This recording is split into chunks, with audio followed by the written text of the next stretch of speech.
Beans! Hi everybody! Thanks for your patience! And what is up, gamers? Hi everyone. Welcome in. Hello. Sorry about that. So, as mentioned in the chat, I had something of a coffee emergency. Oh no, the light isn't on, don't look. Oh no. Hold on. Your streamer goofed. Let's try this again. Okay. Sorry, I didn't want to switch the light on very abruptly and have like a flash on the camera and potentially give anyone troubles with a sudden flash. So here we are. Anyway, hello. So as aforementioned, I had a coffee emergency. I was all ready to start. I sat down with my coffee and I noticed that despite the fact that the coffee seemed fine, like it didn't smell weird, or it was the correct consistency and color and everything you would expect from a normal there was this, so the milk, there was just, the milk seemed fine, it's in date, and there was just like an orb, just a little solid sphere floating at the top of my coffee cup, and I was like, oh, well, I guess I'm not having coffee on stream then, so I only have tea. Which is a little sad, because you know I like my many beverages. But anyways, I am here now, and I do apologize for the delay. Hi, everyone. Welcome on in. Hello. Hope you're having wonderful Thursdays. And it's wonderful to be here. Hi. That loser who draws, welcome in. How are you doing? They say the starting soon screen is adorable. Oh, thank you so much. I made it myself. Thank you. Silly's here as well. Hello, Silly. Welcome to the stream. Lovely to see you. Hello, Turneth. Wonderful to see you. Also, how is it going? How is your Thursday? How is everybody? Hello, Joe. Welcome on in. Oh, it's so good to see you as well. The music is slightly disconcerting, is it? It's just supposed to be pretty. I'm sorry. It's called Wolfpack, by the way, and that's absolutely not why I decided to give it a listen on Epidemic and then discovered that actually I think it's real pretty.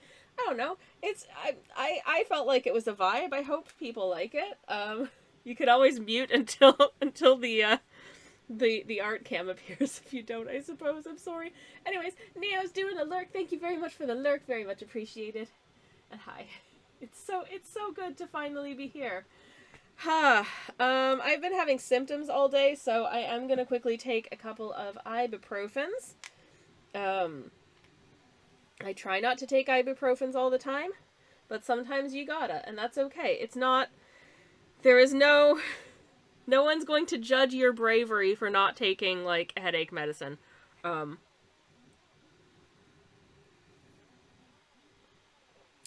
if you're taking the max dosage of ibuprofen every day for, like, a protracted period of time, do speak to a medical professional because it can cause side effects in the long term.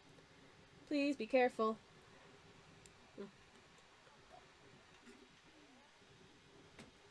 It has some really odd off notes, says Joe. Okay. Wondering. Maybe just me. Joe, I'm wondering. I've had this happen with other people's streams before where just something to do with, like, the live broadcast element and the way it's hitting your internet, that sometimes everything doesn't progress at exactly the right speed, and kind of, because I've noticed this before in other streams where, like, every once in a while the music will sound just a little bit off and jank, and I think it's something going on with the live stream rather than the music itself in that case. Oh, beans. Anyways, I hope everyone else is doing good.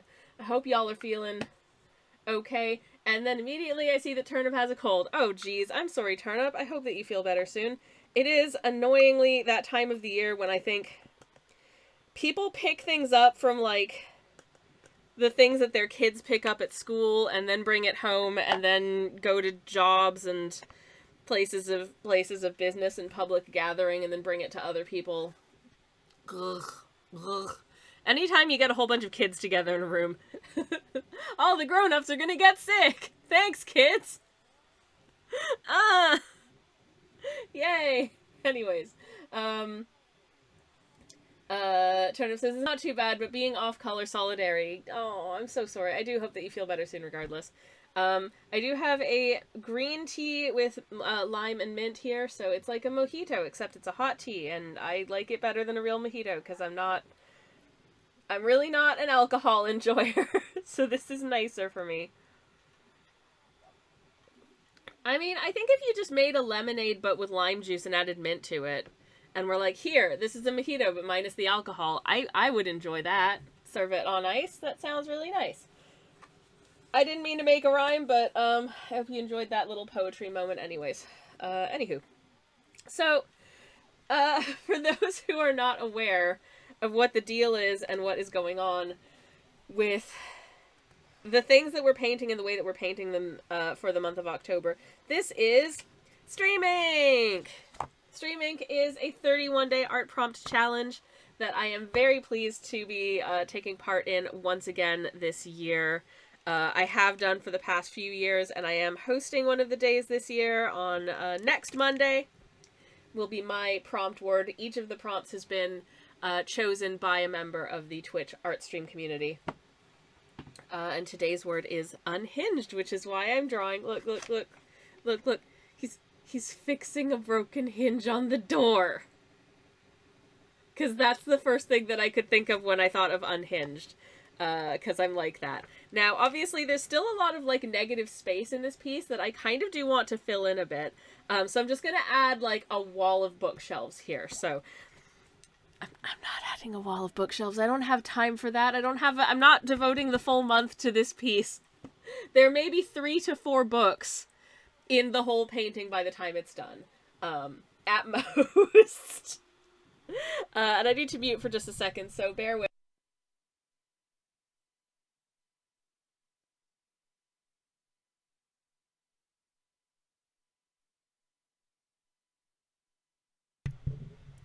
Okay, and we're back. Sorry about that. Once again, did not want to blow my nose into the microphone because that's unpleasant. Oh no, I can see there's some airbrush artifacts on my palette here. Thanks, Warhammer. Thwarhammer. So let me just see if I can click. Can I click? Yeah, those bad boys are not. Okay, I can scrape them off with my thumbnail. That's great. Okay. That's fine. I do share my studio space, and I'm very happy to do so that's fine. Anyways. I don't have a lot of water in my water cup. I'm wondering if I should have more water in my water cup, so I'm going to do that real quick. But whilst I do that, let me grab the Stream Ink prompt list for you to have a look at and enjoy, which is right there. Okay. So, first of all, I apologize. You're going to have to look at my Instagram page for a second. Oh, there it is. Okay. I have an Instagram. You can follow me there as well if you really want to. These are the pieces I've done for Stream Ink so far. This was the first prompt, which was a dinosaur. So I painted an Archaeopteryx, who also happens to be my Dungeons & Dragons character's familiar. Because of course I did. He's a really chill little guy, and I love him very much. And this is what I did for the prompt shrimp! And this is exactly what I look like when I'm art streaming. Right down to my feet not touching the floor. So, yeah, that's what we've done so far. Anyways, here's the list in full, which I will leave with you for just a second while I go fill up my water cup. Paint water time. Paint water time.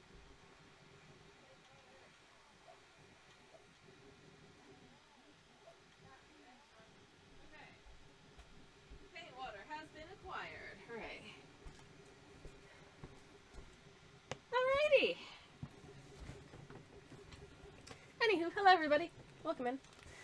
So this is the list. We are on day 3, which is Unhinged, and I'm going to get a shout out in the chat to our lovely streamer for today, who has given us the word Unhinged, who is Kimaginary Friend, which is such a wonderful name as well.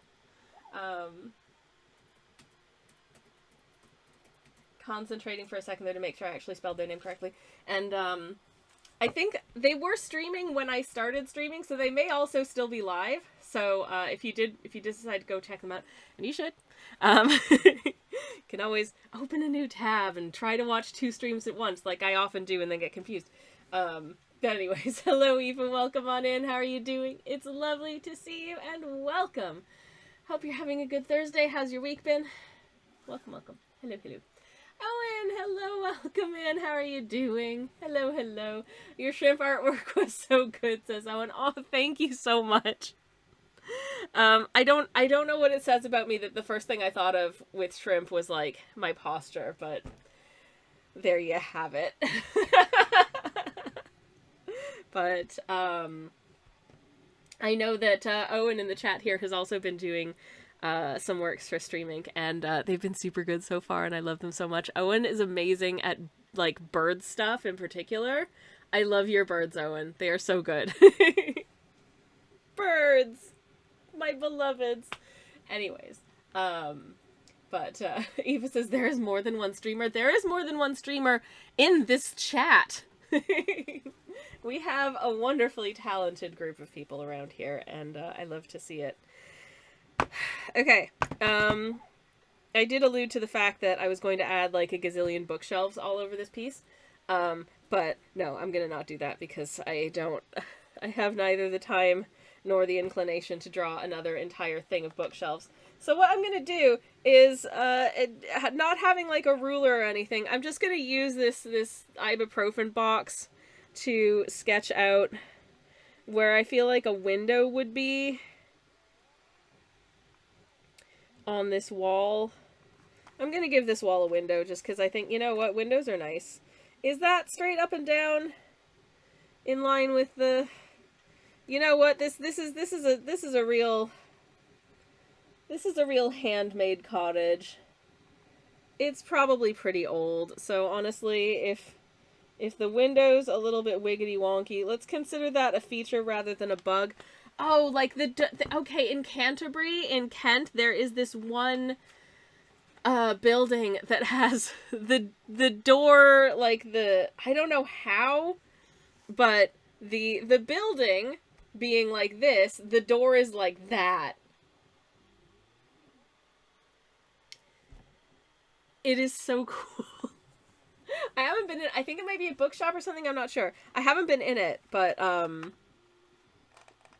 it looks really cool. I have been outside of it and quietly admired.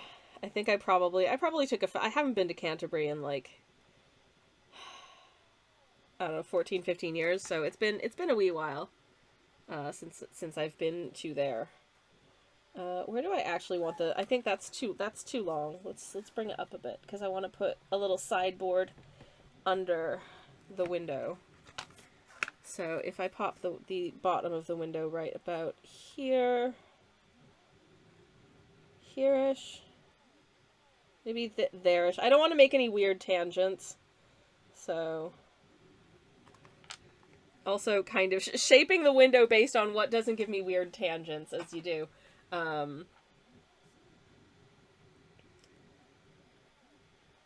Which makes it sound like I went to art school. But I didn't. I'm pretty sure I learned about tangents, like, I don't know, in 2010 on Twitter.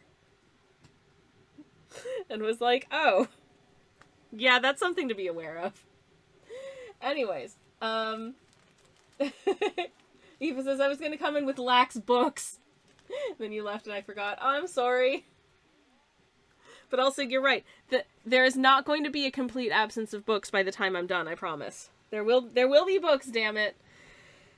Anyways, I've now established, based on the fact that there's a window frame here, that I suppose this is a window that,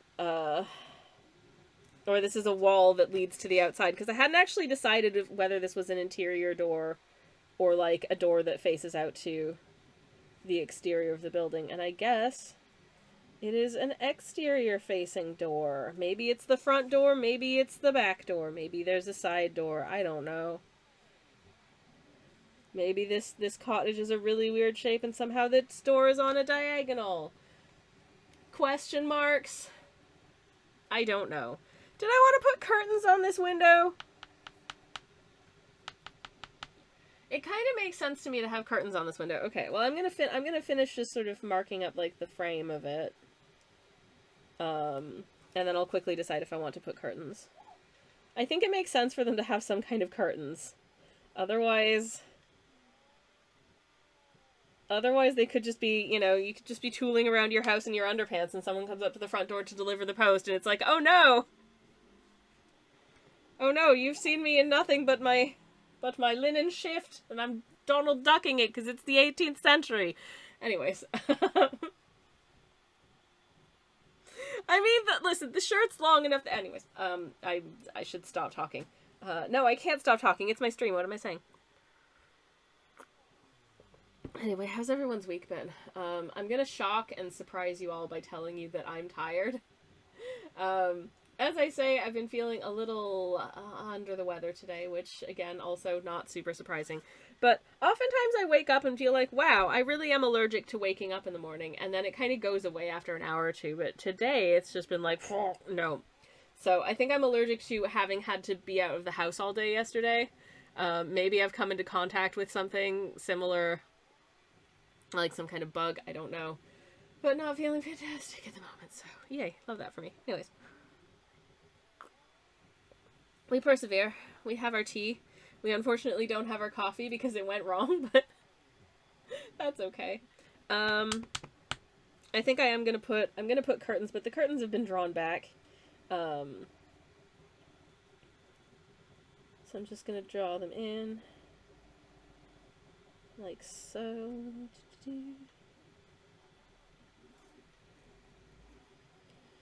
I'm not super concerned about things being 100% perfect here, just because, I'm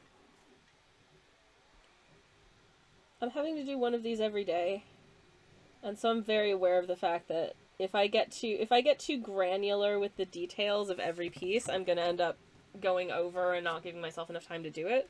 So, if they're a little bit sketchy, that's fine. Okay, I'm gonna just get like a simple bobble on the end of the curtain rod, which is actually the exact type of curtain rod that we have in my house. Hey, Tals, how's it going? Welcome in. Hello, hello. Hope you're having a wonderful day. How is it going? Hello. Are these 18th century appropriate curtains? They are now. And they've been drawn back. Not that we can see all of them from here, because there's a guy. Should this kind of dip in slightly? Probably. There we go. Okay. And I'm just gonna get rid of that little interior bit as well. And despite that, I think we can still tell that that's a window. Cool. Okay. I'm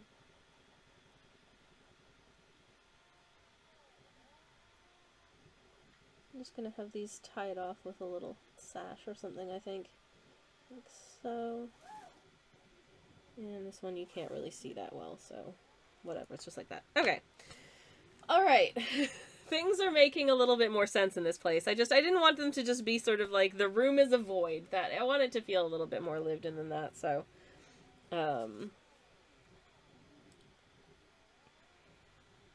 pop a little sort of sideboardy type piece of furniture under here.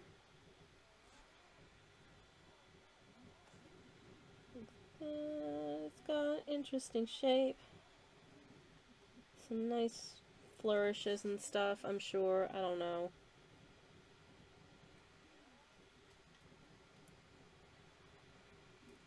Is this a kind of piece of furniture that might exist? It is now. Should it have... Okay, here's what I'm gonna... Okay. I was kind of debating amongst myself how I wanted to do this. I think there's gonna be like a long drawer sort of up here for like shallow bits and like things relating to, oh no, I need to post a letter, so I want some place to put it that's close to the door. And then there's just gonna be like some cupboards under here for other bits that you would want near the door. And it's a weird shape because I don't know, it's cute. And there's just a big cupboard under there.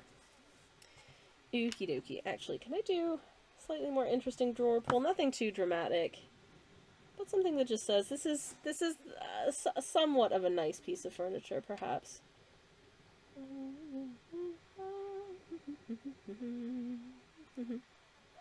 Little drawer, little cupboard handles. little shapes. So, and then maybe a little matching sort of like a longer little handle-y thing for the drawer. Okay, yay, good. We're getting somewhere. In fact, I think we're almost done with the sketchy bit, which is good, because I should have finished this before stream, but I was really busy today. And also not feeling fantastic, so, you know. Nice combination. I would like to put a little vase of flowers here.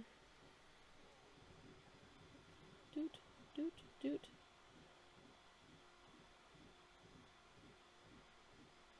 Just a couple little stalks of something or other. Like so. And wouldn't you know it, there are going to be a couple of books. Because I can.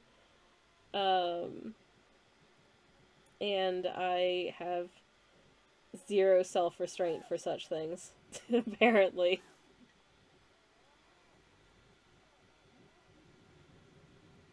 But just like 4 of them, you know, nothing too extravagant, and then a nice little sort of little booky. What do you call it? What do you call the things that you put on bookshelves so the books don't fall over? There's one of them's there, but there's only one of them, so one of them is just being propped up by a book, which is not good for the book spine, but you know, if it's only there like temporarily, I'm sure that's fine. And that's it. Okay, yay. Now I can paint. Bookend! Thank you, Tals! Thank you. I absolutely would not have got there without you. Because my brain is not quite screwed in properly today. Anyways, was kind of hoping to maybe speedrun today's and tomorrow's today, but we'll see, because I also did not draw any sort of background for this one. It is a conference of familiars. They're unionizing. This is based on a true story. That I did take photos of when I witnessed it, but I can't share the photos because they're in my own neighborhood and I don't want to dox myself. So I have to make an artist's rendering that I have transported into like a fantastical setting, which is what I'm going to do. Anyways, wanted to do kind of like a bluish green situation for this one. So I'm going to do a mix of marine blue and dark green, which to be honest is not as dark as the name lets on and is kind of disappointing in that way, but I think mixed with the marine blue, I think they should kind of darken each other down a little bit and hopefully it'll look really nice. Fingies crossed. Anyways, just gotta quickly nuke an attempted spammer. So that's done. They are banned. It's all good.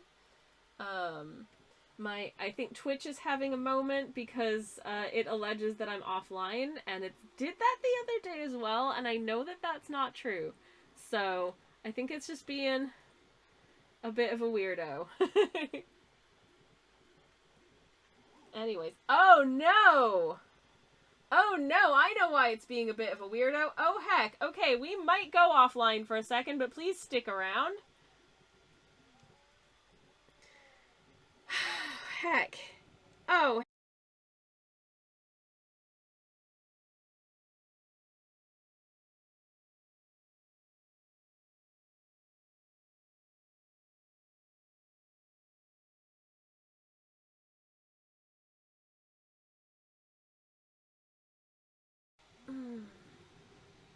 Okay. Okay, you should be able to see a portrait version of the... There. Focus. Focus. Focus. Focus. Okay. You should be able to see the stream again now.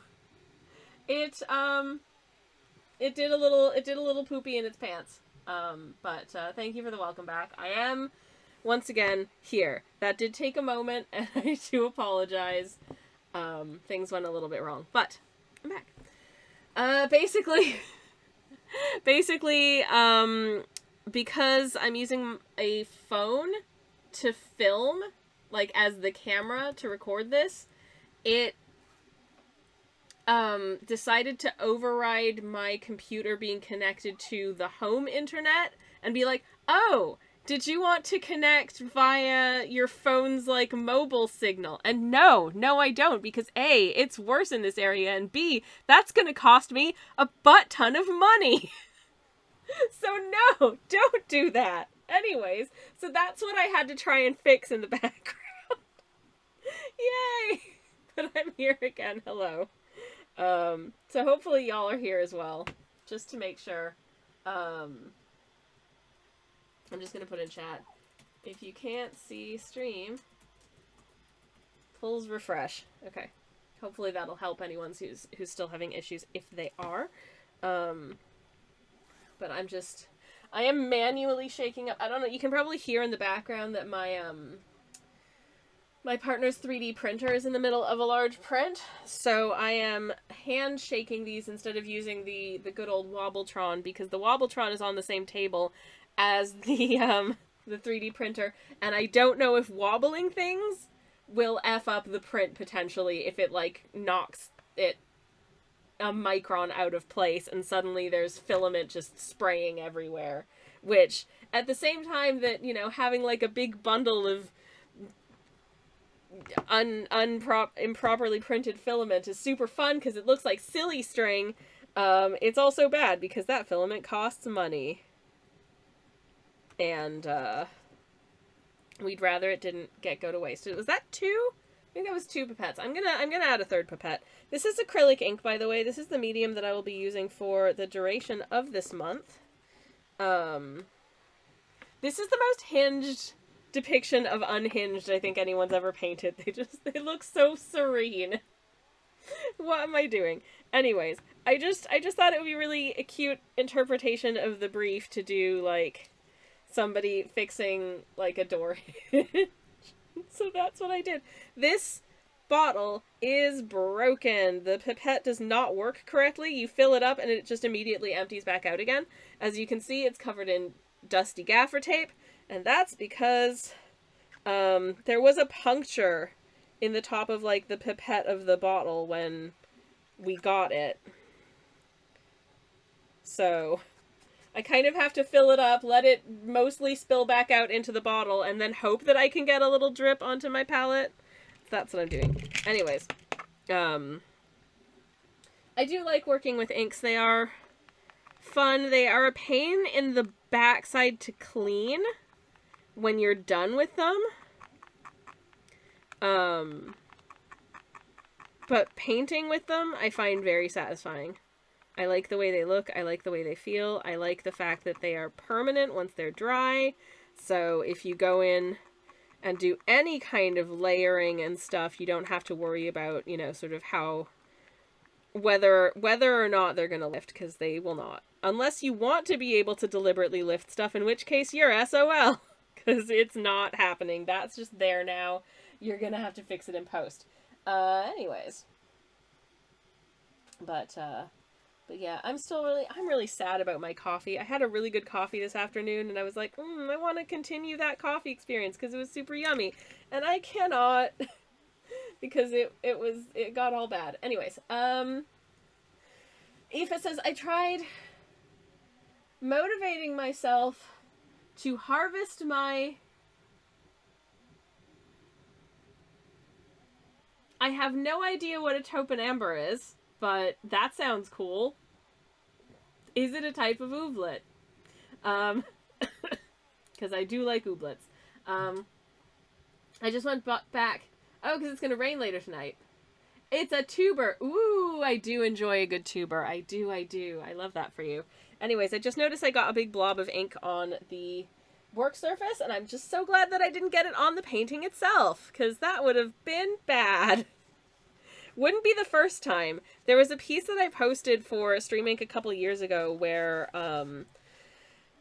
I'd painted it in sort of like a cool gray color, but managed to spill my, I think it was magenta. I think I spilled, the cap wasn't fully on the magenta ink, and it just went everywhere, including my clothes and the carpet. I did manage to get most of it cleaned out. But it also just fully splashed, like murder splash across the painting.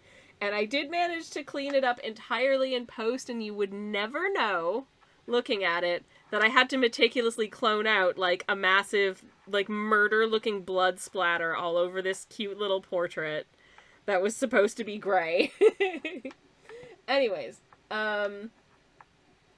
Aoife says, I just went back and my garden fork broke at the shaft at the first dig, so I'm done for today. Oh, no. Not one tuber left in the ground. Oh, okay, Jerusalem artichoke / sunroot. Yes, I do know those. I think I've only cooked with them, like, once. But they do, as far as I know, they do roast nicely. I always found the name Jerusalem artichoke is really, really confusing to me because they are nothing like a standard artichoke. I don't know if they're in the same family of vegetable, but I wouldn't associate them. I don't know where that name comes from. Anyways. I make cream soup mostly. Oh, yes, they would make... I can very much imagine being like a starchy tuber that they would make a very good creamy soup situation. Delightful. Okay, now I have to decide what colors things are going to be. Uh-oh. Terrifying. Absolutely terrifying. First, I'm going to pick up some of this hopefully nice color that I mixed up. And I'm going to wet my brush. Soften it up a little bit. Get it nice and moistened down. Put a nice, hopefully nice large amount of water down on the palette so I can just kind of start with, like, I feel like the background should just be like a fairly soft wash. So that's what I'm gonna do. Because I might wanna add some texture or pattern into like the wall paneling or paper or something like that. So I don't want the walls to be too dark to start with. I reckon is probably the best way to go about it.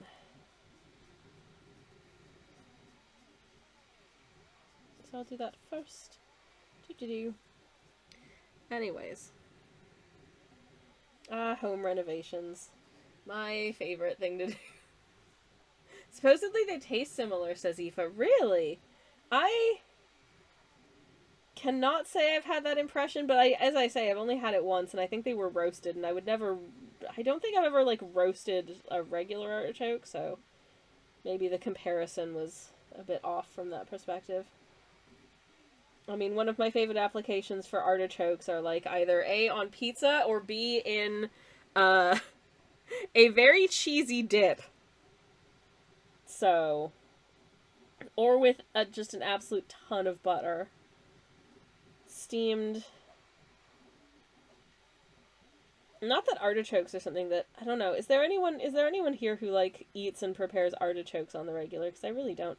I don't see them in the supermarket very much at all here at least in my bit of the UK. It's very rare to see, like, fresh artichokes in the supermarché, I feel like. But maybe that's just, like, my supermarket, I don't know. But I think the last time I actually, like, just cooked artichokes and was like, okay, I'm just gonna eat an artichoke, that would have been way back in Canada, which I have not lived in since 2013? Yeah, 2013 was when I moved to the United Kingdom, so... And it was sometime before I left that I would have prepared artichokes. They are a faffy. If you've never prepared an artichoke for the purposes of eating it, they are incredibly faffy to do yourself. Because there's specific bits that you need to know to trim and remove, and knowing which bits are good to eat and which bits are not good to eat is a surprising amount of work. So to be honest, if you're just planning to put artichokes in something, it is just way more effective in every way probably to just buy like a jar of artichoke. Um, you're gonna save yourself a lot of grief, I think, if you do. Anyways. Oh no. Oh, I was really hoping to not. Okay, I just had to mute for the second sneeze. I'm so sorry that you had to hear one sneeze. I'm gonna mute again for just a second. Um, because now I think I'm gonna sneeze again. One moment, please.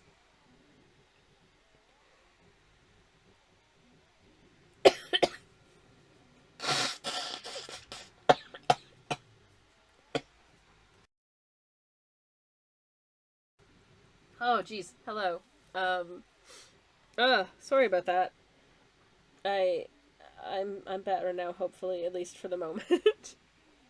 Heck. How embarrassing. Anyways. But yeah, the preparation of an artichoke is, kind of an ordeal. So, personally, I wouldn't... Excuse you? Anyways. Sorry, the, ice cream van's just gone by and was suddenly very loud and gave me a little jump scare. Anyways, that's what Google claims, says Aoife. Ah, I see. Thank you for the bless you towels, I appreciate it. Aoife says, I like to slightly brown artichoke hearts in olive oil with Brussels sprouts and then add freshly squeezed orange juice and let them simmer with thyme. Reduced to a night sauce, I eat it with fish. Yo, that sounds really good. That sounds really good. I do really like, I think thyme is a lovely herb. I like it with, I like it with potatoes. I very much like it with potatoes. Like do a parmentier type potato situation. Cube them up, roast it with a mix of butter and olive oil, and then just season it with some salt, a little bit of garlic or onion. Shallots are nice, and some fresh thyme. It's lovely. I don't do that very often because, oh, effort. Anyways, yay, we have one color. Getting there. I think I want maybe a slightly darker floor, so I've added a little bit more color to this little blob that I'm working with here. I do like this hue. It's a little bit brighter and less muted than I was kind of expecting, but actually I really like that. I think that's nice. I think it adds to the kind of, this is a very cheerful piece, and I think that adds to the cheerfulness of it, which is fun. Alrighty. Also nice about these inks, they dry down quickly, which again, useful if you want to move with reasonable haste in your painting. It's nice when things dry down fairly quickly. Anyways. There we go. Cool. Alright. Getting there. Oh, Aoife says it's my favorite. I think I put in so many things. Popcorn with olive oil, honey, and thyme is another favorite. That sounds so good. That sounds so good. It's just, I think thyme is a really good sort of shorthand for this. Food is going to be fancy and taste nice, for sure. One moment, please.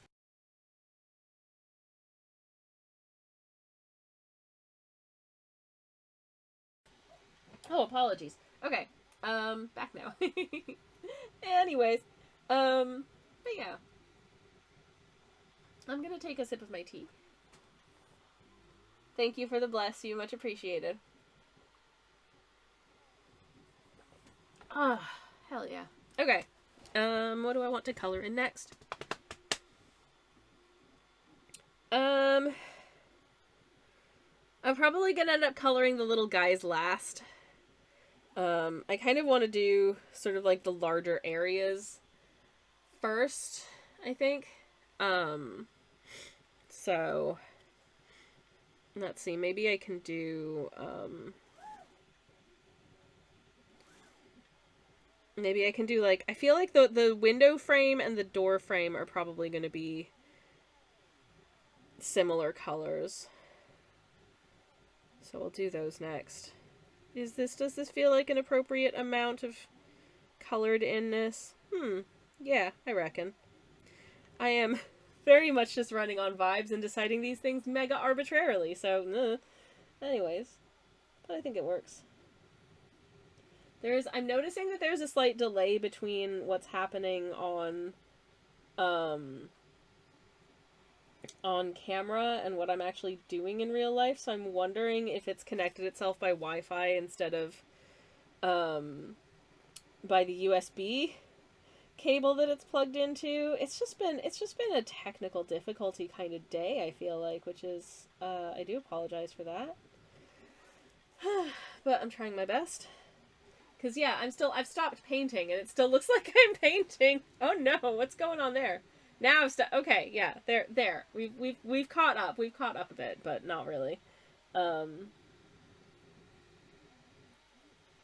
to that end, I wonder if I should, if it would be dangerous if I tried to reconnect the camera, if it would just break everything again. And you know, I kinda don't want that, weirdly enough. But I'm not sure how best to correct it. So, kind of on a bit of a struggle about that. I mean, it's not that big of a deal, but like if I'm speaking and gesticulating, you kind of want what my hands are doing to match what I'm saying. So, I'm going to pop us onto technical difficulty screen for just a moment. And I'm going to see if I can correct that in the background. So, shouldn't take more than a moment. Anyways, I hope that this prompt fill idea was okay. I'm having a nice time of it, and I hope that folks are, generally. Okay. Unplug that. If I plug it back in and then open camera, what's it saying to me? No, it's still connecting via the Wi-Fi. You're plugged in.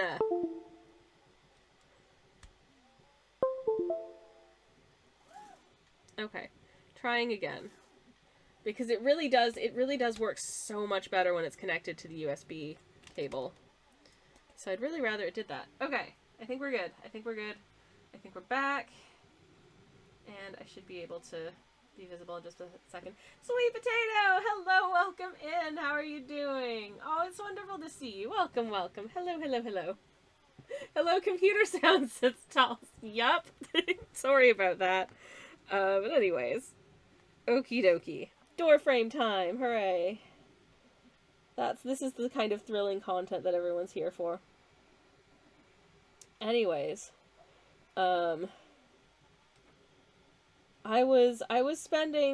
spent like a large portion of today just having videos and stuff and like background noise on that was to do with like theme parks and immersive experiences, and it's really weird that I really enjoy hearing other people sort of review and talk about theme parks and stuff, because do I want to go to theme parks? Not particularly. Do I want to go to like live in-person immersive experiences? 100% no. Absolutely not. Are you kidding? I am way too anxious for that kind of thing. Don't make me participate. No. I like participating in roleplay experiences in, like, controlled environments in my house with my, like, 4 friends. That's fun. That's like, you know, playing an RPG or something, but like going to a place where there's actors and no. There was a restaurant in my hometown that would do mystery dinner theater, and I was just like, no, that's terrifying.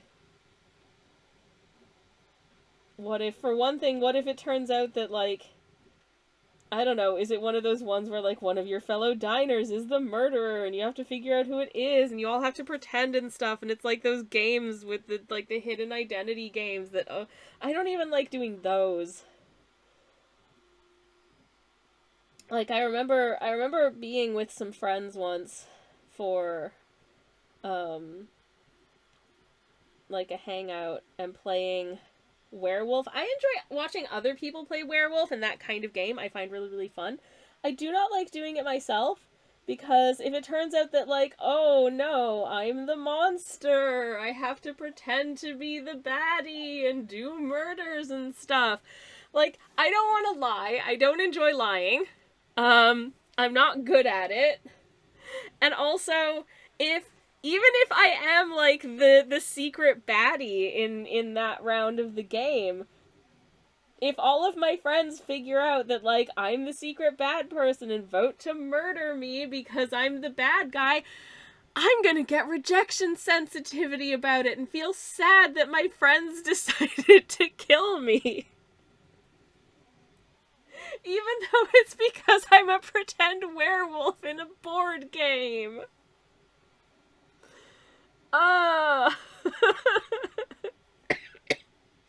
That's normal, right? Anyways. So yeah, to that end, I never got into Among Us when that was popular. Again, I'd watch other people play it, but nah. How about a let's all work together and none of us are secretly bad game? That's my favorite.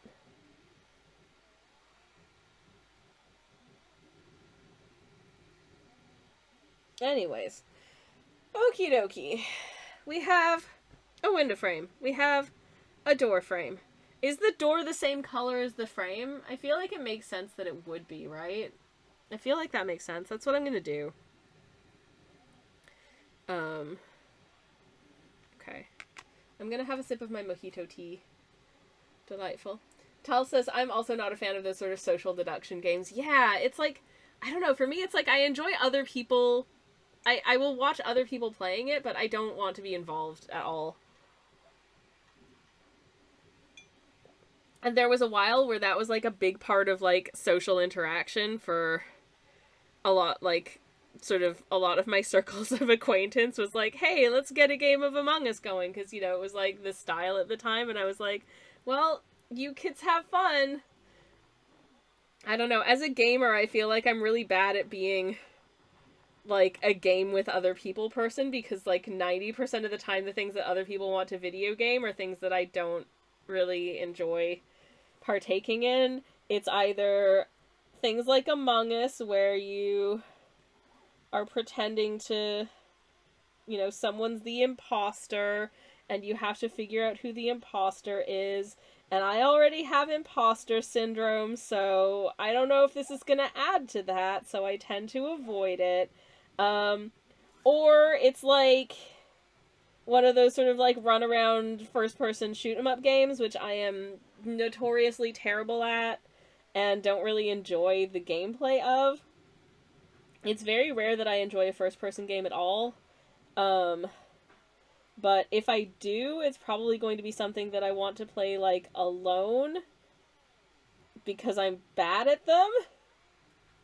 And not with an audience, and definitely not one that involves like frantically running around and shooting things where I'm like, no, I'm in an interesting abandoned building. I want to look at all of the furniture, fixtures, and like interesting like environmental details that the devs lovingly put in. Like, wow, look at the branding on this expired can of beans they put on this shelf.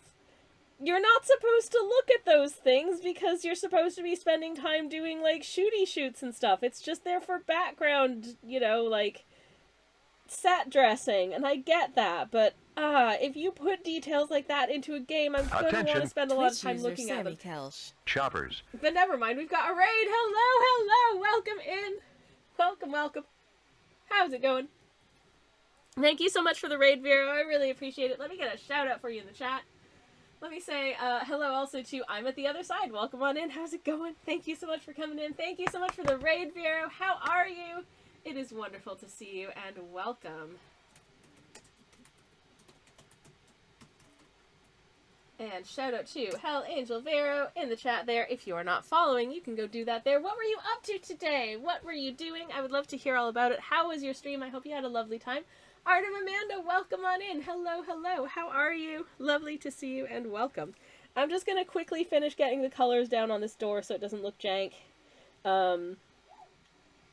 and introduce myself while I do that for anyone who's just come in and is here for the first time. Hello and welcome. And Art of Amanda, thank you very much for the follow. Thank you, thank you. But yeah, hello and welcome everybody. My name is Twitch user Tammy Kelch. I am a variety streamer. I do cozy art streams on Mondays and Thursdays. I do cozy game streams on Fridays, and every very once in a while on a Sunday. I'm currently working on my streaming prompt fill for today. The prompt word, as you probably know, is unhinged. And that's why this little guy is fixing his front door. Vera's doing my daily streaming Deadpool. Hell yeah! As always, if you would like to pay the art tax, which is optional, we are a tax optional stream, but if you would like to, if you have a link that that you would like to send in my direction, you can send me a whisper, and I would love to share it with class. Whether that's what you were working on today, if it's ready to be seen, or otherwise, like, whatever else you want to share, like your Instagram or another piece or what have you, I would love to share it with everyone. So feel free to send me a whisper, just if you want to, obviously, no pressure. Yeah, if you're not familiar, Vero here is doing the streaming prompt list, as are we, but doing Deadpools, which I hecking adore. I think that's so fun and so cool. And I can't wait to see what you come up with for the rest of the prompts as well. Shout out Hell, Angel, Vero, I can spell words. Anyways, there's another shout out if you want to go give or follow. That's where you can do it. The coziest little guy says, Sweet Potato. Oh, Sweet Potato, you are too nice to me. You are too nice to me. Thank you so much. You're very, very kind. Today was quite something, lol, says Vera. Well, I mean, with a prompt word like unhinged, I feel like you can do some pretty fun Deadpool-y related stuff. So I'm unsurprised by that. Okay, I'm just gonna finish this real quickly. And then, just in case anyone missed it earlier and wants to know what I did for the previous two prompts of the month, I will show you. I've been enjoying them so far. I have, like, half of the month's worth of sketches done. Because I did try and pre-game a lot of the sketches to kind of keep on top of things and just keep moving forward and not end up sort of scrambling at the very end of the month being like, I don't know what to do with this word, oh no. So I've been trying to be prepared. And it's going okay. But yeah, we're having a good time. Oh, excuse me. Heck. Sorry about that. Right, okay, so this was my Sweet Potato says, but of course you're the sweetest and your art makes me so... No, you're the sweetest! You! Yes, you, right there. Right there. The one I'm pointing to, yes, you. So there. Link incoming, says Vera. Oh, thank you very much indeed, I cannot wait to see. In the meantime, this was my day one, which was Dinosaur. Which was a lot of fun, because that's my D&D character's familiar. It was an Archaeopteryx, so it felt appropriate. This Archaeopteryx here has yet to visit the homeland of my character, but I figure at some point they'll get there, because they will want to introduce him to, like, their family and their forge back home, their blacksmith. They make knives. This is very normal. Anyways, this word was shrimp. So this is literally what I look like right now doing this live stream. Hence the posture check. Anyways, yes. Oh, Vera, could you send me the link in a whisper? I've been getting a lot of spammers, so links do not work. Sludge says it's true. Thank you, Sunshine. My moderator / spouse sees me doing the bad artist posture all the while. Oh, thank you for the posture check, Tiles. I need it. I'm doing a little stretchy stretch. Oh, ow. Oh, ow. Oh, beans. Oh, pretzels. Oh, my spine. Okay. Alright. Stretched out. That's better. Oh. Oof. Okay. Ha. Fixed it. Anyways, but yeah. So, this is what we're doing right now. Also, hello to my moderator slash spouse. I love you, sunshine. Alright, I like the hardest thing about these pieces is just deciding what colors things are going to be, honestly, which is real goofy. Ooh, okay, so I should be able to get to share some art from Vero here. Oh my god! I love it! Oh, y'all. Okay, so you know how the prompt word was unhinged? And Vero is doing Deadpools. Well, prepare thyself for the most unhinged thing I have seen all day.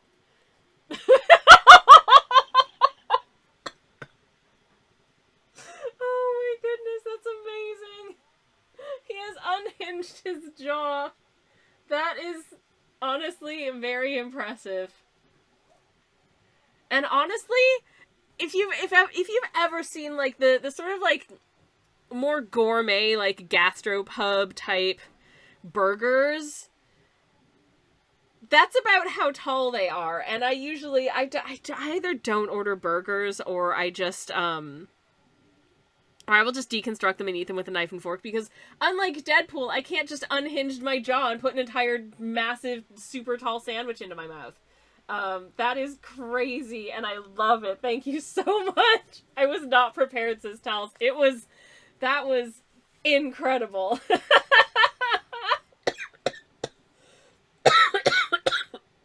Oh my goodness gracious. That's amazing.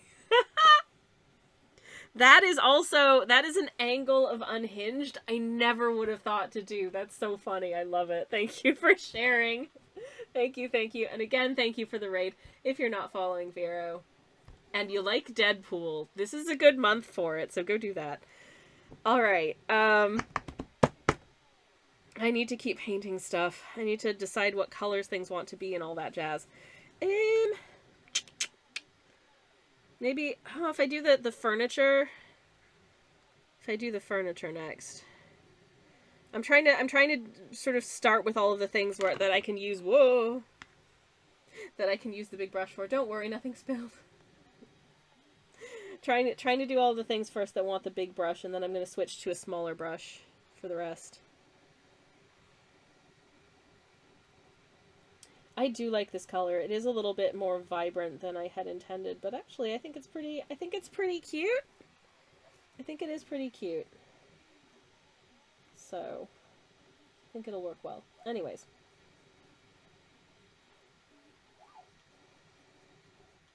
I will be very impressed with myself if I manage to get this done and get anything done on the next day, because I am trying to speedrun things a little bit. Because I know that there are going to be some days where I don't have as much time, or where I'm just going to need to rest. So I'm trying to give myself a little bit of grace with regard to I don't have to paint every single day, because I just know that I don't have the mental and physical cutlery to do it. But I do want to get something completed for every day, and I want it to be something that I feel proud of. So here I am. And I'm rather proud of these little guys. I think they're cute. I hope y'all think they're cute too. This little guy bringing his sweetheart a nice cup of tea. Certainly thinks that this little handyman is cute. And this little handyman certainly thinks that his tea-bearing boyfriend is cute too, so love that for them.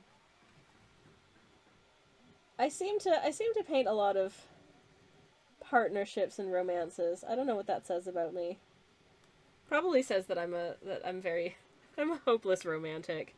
I just like it's nice being nice. I like doing people and friends as well. It just makes me happy seeing people being nice to each other and liking each other and loving each other and stuff, whether that's friendships or relationships or an entire polycool sitting around and eating soup, whatever. Anyways, I'll be back in just a second because I need to blow my nose.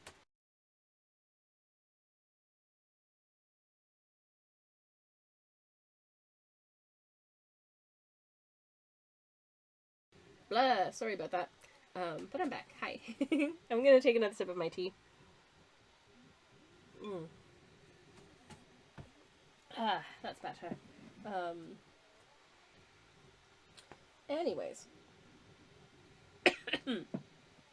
Right. Should I switch to a smaller brush, I wonder? I feel like I maybe should. Certainly for the very, very little details I want to do that, but, not sure. I think I'm gonna, okay. Just this bit of sort of the back end of the door. Just fill that in at least.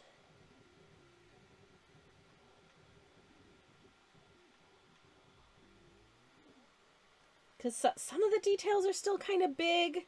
Like the, whatever is outside of this door and window. I'm not 100% sure what's happening out there. We'll honestly probably just fill it in with some shading. Maybe the suggestion of some landscape off in the distance. But I guess you might be able to say, oh, geez, you're going to be able to see a bit of the porch there. I should probably draw that in. There's some porch happening out there. But that's it. But yeah, maybe lighten it a little bit, and then I can kind of add some super vague details on top. How's that? Fairly watered down, I think, actually.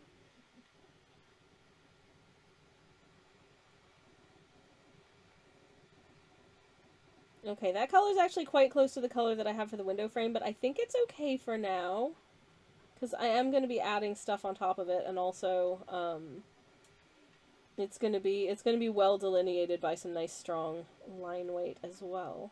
So, not too worried. Not too worried. Whew, sorry. But yeah, I think that'll be alright. Anyways, are you all taking part in Stream Inc? Have you contemplated doing any of the prompt fills? Have you done any of the prompt fills? If you are and you decide to post them on your social medias, do use the Stream Inc 2024 hashtag so we can find them. Because I've been seeing what people are doing, and it's so good and it's so inspiring, and everyone's so skilled. I love it.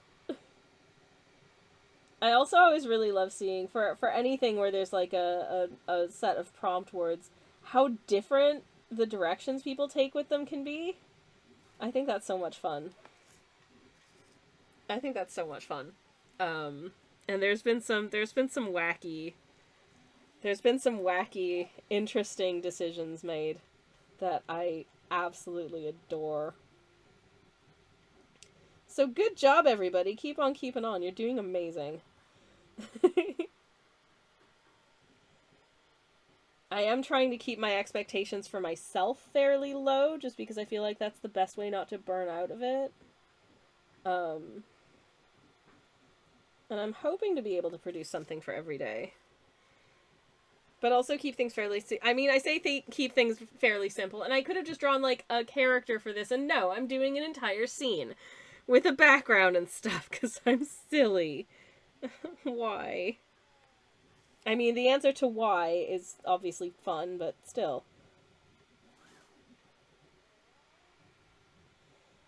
Alright.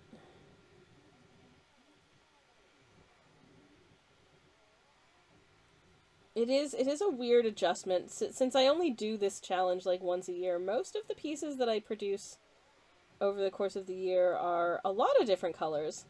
And so going in and doing a whole bunch of pieces that are all a single color is kind of strange. And you do kind of need to reset your brain in certain ways. Just because, like, it does force you to think differently about how you create a piece, and having to think really hard about like the values of the color that you're using. Which is, it does take a little bit of brain power, it does take a little bit of work, but I think it's worth it. Vera says, yeah, I also wanted to keep it chill. But my first one was a super nice and detailed T-Rex, and that T-Rex was hecking amazing. I loved that T-Rex. If you haven't seen that T-Rex, it was really good. That was so good. I loved it. But yes, I know exactly what you mean. Trying to keep things nice and simple. Succeeding?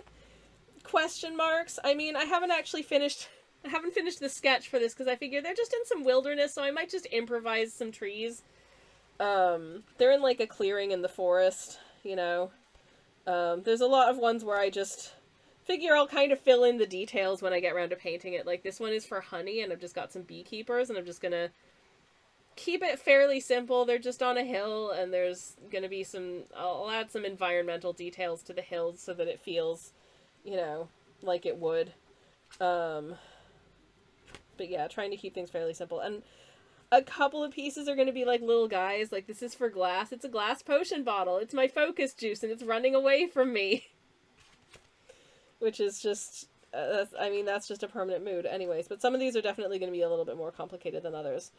I am really straining hard not to. Okay, older viewers may remember that I think back in August or at the top of September, I painted a little ghost barista. I can show you the ghost barista. I painted a little ghost barista in their little cafe, pouring a little beverage,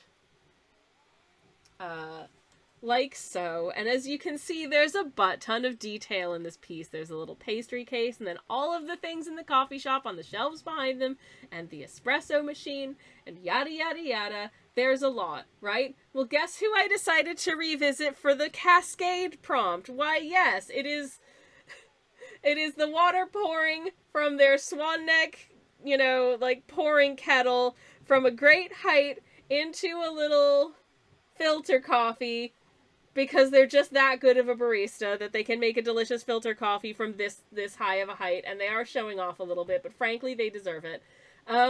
But how much coffee shop background am I going to put in this? It's going to be a real struggle to not put to just have the background be a single color, which I really should. But it's going to be very difficult to restrain myself in that way, and I can make no promises. Oh, also, I did do this is for Goose. It's a goose with a knife in its beak, and it says always be honking. So, I hope people like that. Anyways,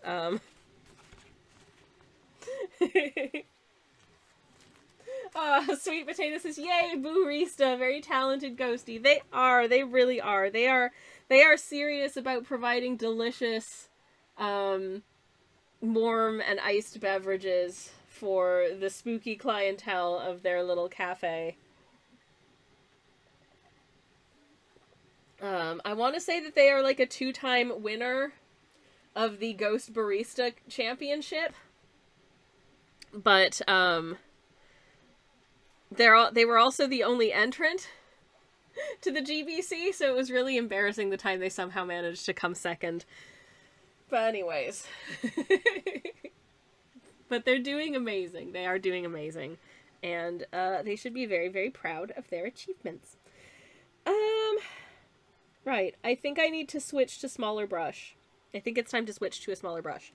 So, I'm going to use this bad boy, which is a slightly thicker, smaller brush, to fill in some of the smaller colors, and then do some shading and shadows and stuff, and then we will switch to an even smaller small brush to do, like, the very tiny shadings and line weights and stuff. So, gonna start with any of the bits that want to be just ever so slightly, but not super colored in. I feel like this, like the curtains, can be a fairly light color. And the curtain rod can be a fairly light color as well. So I'm going to not add too much to that. Just a whisper, just a suggestion, so it's not just like bright white. But these are probably made of, you know, sort of a lovely fine linen or silk or what I don't know what fabric curtains are made of, as you can tell. My curtains are made of like cotton canvas, and they are block out as much light as possible with the thickest material you can get. That's my curtain preference. But this isn't like a bedroom, so they can have slightly finer curtains. I think that'll be nice.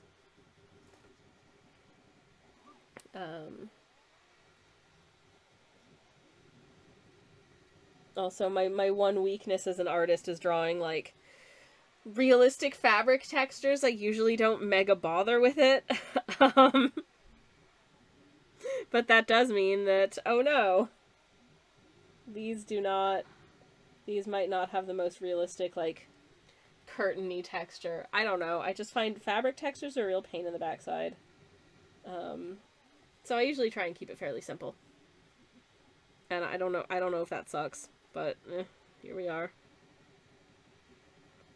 Okay, darkening down a little bit because I want to do these little book covers.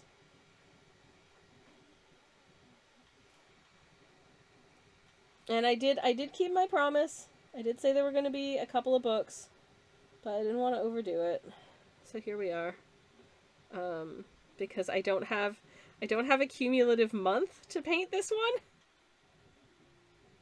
But I figure that like 4 or 5 books is an okay number. Let's pop another one with that rough lightness here. And can I darken down this color just a smidge more?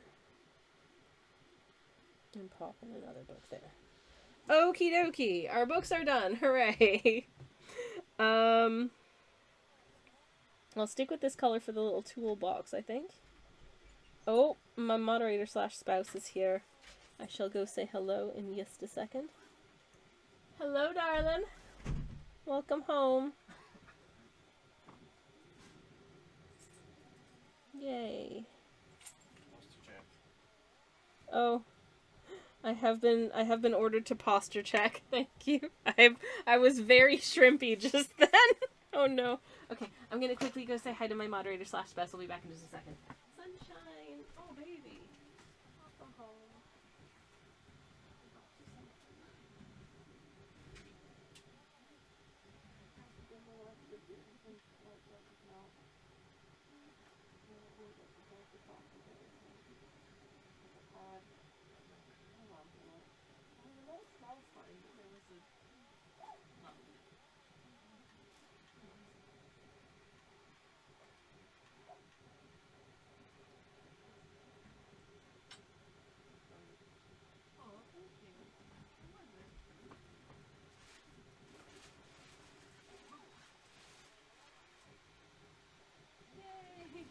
Thanks, Sunshine. I love you. Sorry? Host? No. Sorry. Hi, everybody. I'm back. Sorry about that. I was greeting my wonderful person, which is very important to me. Because we love each other. And I think that's neat. Anyways.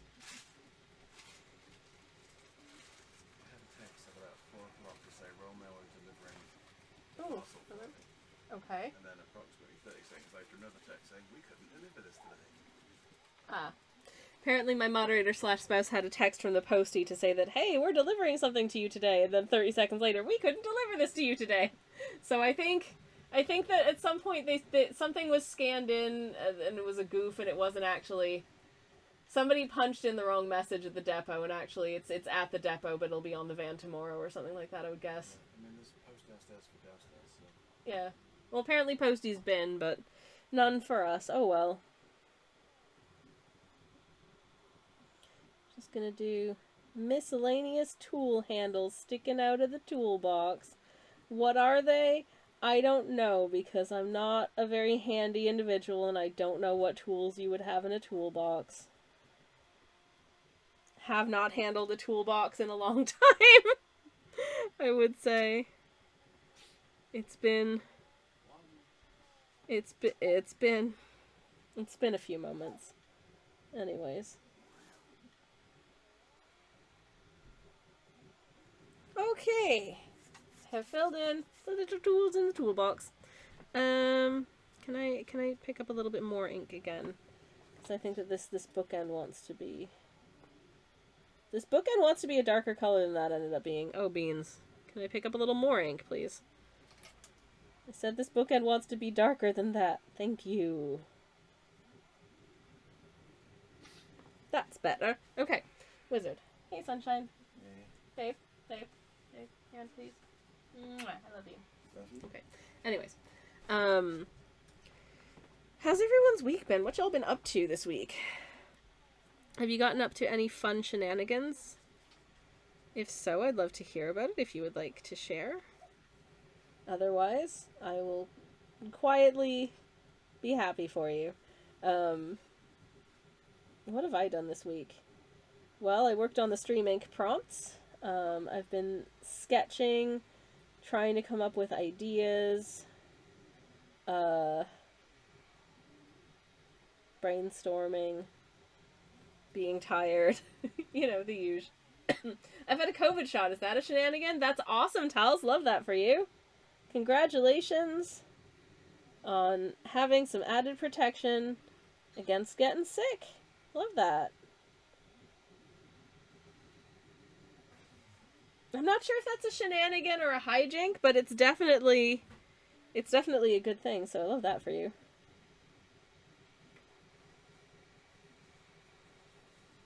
I did try and find out whether or not any jabs were available to me this year, but apparently no. So I just have to be careful and try not to let people breathe around me when things are going around. Yes, might be more of a hijinks, says Tals. Yeah, I agree. Sweet Potatoes have been catching up on commissions, which means you'll be hearing from me very soon. Oh, Sweet Potato, I'm excited. I'm excited.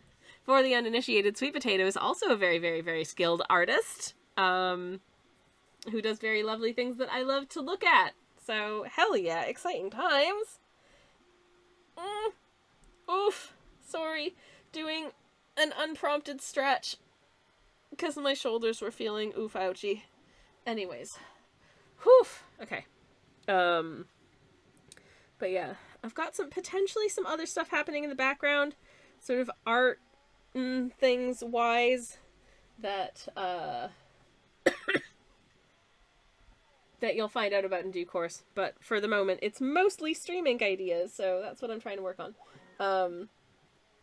Oh, Sweet Potatoes, his partner and I are deep cleaning the house while I listen to you work. Ooh, sounds very satisfying. I hope it all goes well. And hell yeah. Good for y'all for doing the thing. Oh, it is very satisfying when you can get it done. I probably do not do it as often as I should, but hey. Trying my best. Anyways, okay, I've got my little blotting tissue here for when I put down a little too much ink. Just nab it while it's still wet. It's all good. Okay. Can I water this down a smidge? And I'll just use this to do his shirt. One of the things I like about doing these sort of monochromatic pieces is that I don't need to think about, like, oh, what color are his trousers? It doesn't matter. Does not matter in the slightest what color his trousers are. His trousers are a value of this greenish blue. That's all.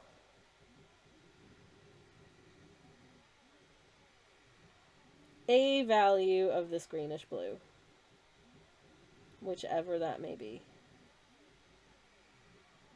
Is this greenish blue? I feel this is more of a greenish blue than a bluish green, but your mileage may vary. I realize it's picking up actually more blue, ever so, like a hair's breadth more blue on my camera than it is in real life. There is, I think, slightly more of a green. Now this might just be the way that my monitor is calibrated, so you might be seeing something different. I don't know. Individual monitors may vary. And therefore, a shrug, on that, but, never mind. Okay. I want a nice pale color for this robe, if I can, but with a little bit of depth to it, but definitely lighter than the little breechies. I think, oh, yeah, that's nice. That's nice. I did make myself an 18th century wrapping gown once, many moons ago now. And I do have the materials to potentially make another one in a different color and weight of fabric, and I really want to. But, I just haven't had the opportunity to set aside the time to do it. I feel like it might be one of those cases where I really ought to turn this personal project into content, because that's a good way to motivate myself to get stuff done at least once every 6 months. Which is still not very much, but hey, you know? Listen, it's better than not finishing it at all. I've had a shirt in the works for, like, months now, which should not be a project that takes that long. I mean, back in the olden days, people used to make, people used to probably be able to make, like, multiple shirts a week. But also, if you were making multiple shirts a week, that's because your job was to make shirts. This is all hand sewing, by the way. I don't own a sewing machine, and if I'm making something of a historical bent that predates the sewing machine, I like the challenge of making it with at least semi-accurate, historical techniques. Even if the materials are not accurate, because it's virtually impossible to get the same sort of grade of fabrics that they would have been using at the time, like fineness, like the fineness of linens. They might have been using different strains of, like, plants for the fibers that they were using. And certainly whatever dyes the fabrics are dyed with. Ooh! Okay. Okay. I've got a terrible drawing request from, also, hello, Kobe, welcome in, who says, "Hi, Sammy. If we're talking 18th century, I recently finished Pride and Prejudice, and I want to see you do a character from that. Do you have any specific character in mind, or should I just pick one? Because I can certainly attempt to pick one. I have seen, I don't think I've finished reading it, but I've read some of it. But I have seen a number of adaptations. So I think I can attempt a something. Okay. Let me grab the terrible drawing canvas and we'll give it a go. Which was, of course, on the other side of the studio. Sorry. Okay, I'm back. Hi. Hello. Right. Terrible drawing time. I'm gonna... okay, so this was our previous terrible drawing canvas. For anyone who's never been here before, terrible drawing time is this phenomenon whereby for 5,000 channel points, I have 5 minutes or less to draw a character or concept of your choosing on the terrible drawing canvas from memory or sight unseen. Like this mud skipper I drew on Monday, and they're little mud skippy babies. Yeah, I really enjoy getting to draw. Both of these are Pokemon, believe it or not. This, I think, was Sliggoo, and this was Lapras, I think. Anyways. But let me see what I can do. I'm gonna get this palette out of the way to safety, because I don't want to accidentally spill permanent ink all over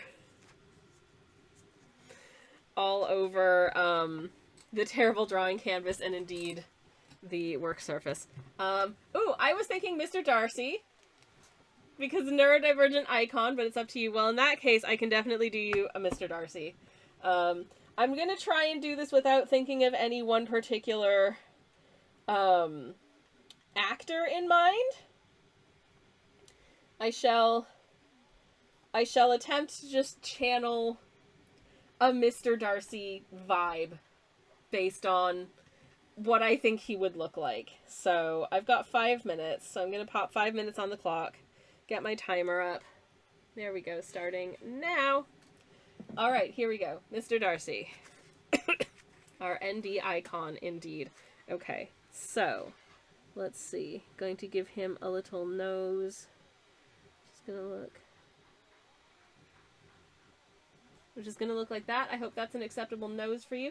Sammy, please, new pencil. Listen, there's a little life in this. I'm going to keep on keeping on with it until I absolutely can no more.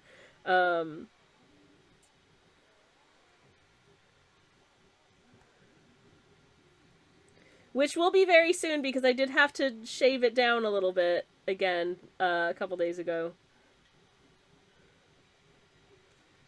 Okay, how shall I do his... I feel like his expression is just going to be sort of like...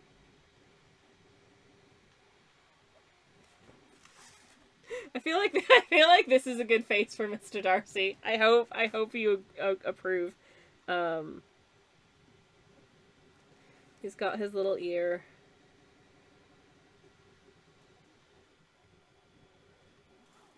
And his little face. And because of the era, I feel like probably some hot guy. He's got some hot guy sideburns, I think. Just being an absolute adorable little Regency bean here. We love to see it. And,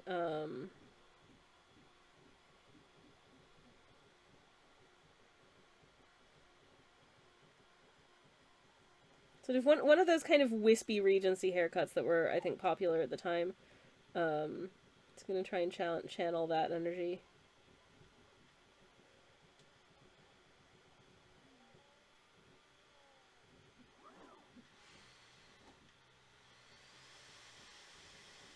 There we go. Yeah, I feel like, does that say wispy Regency hairdo to you? Because it does to me. Hopefully it does. How much time do I have left on the clock? I've got like 2.5 minutes, so that's pretty good.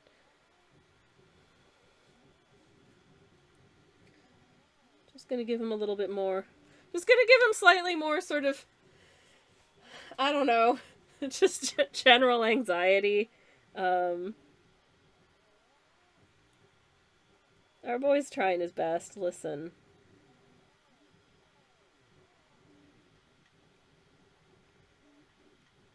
Little period appropriate cravat type thing.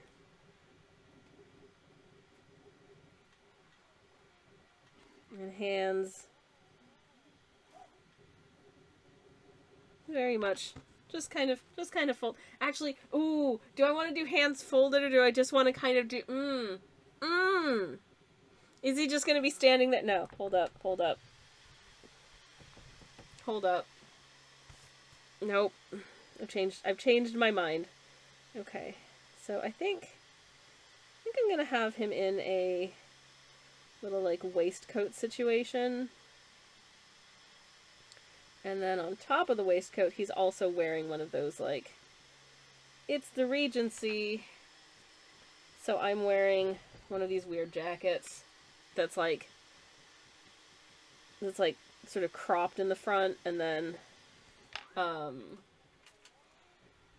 has long tails at the back, because I think those are weird and kind of fun. So he's going to be wearing one of them's. Doot, doot, doot, doot, doot. And he's going to be just...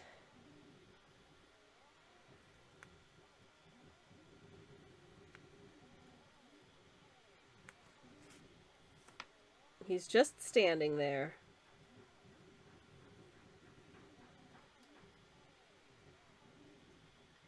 Some little, nice little shirt cuffy rufflies.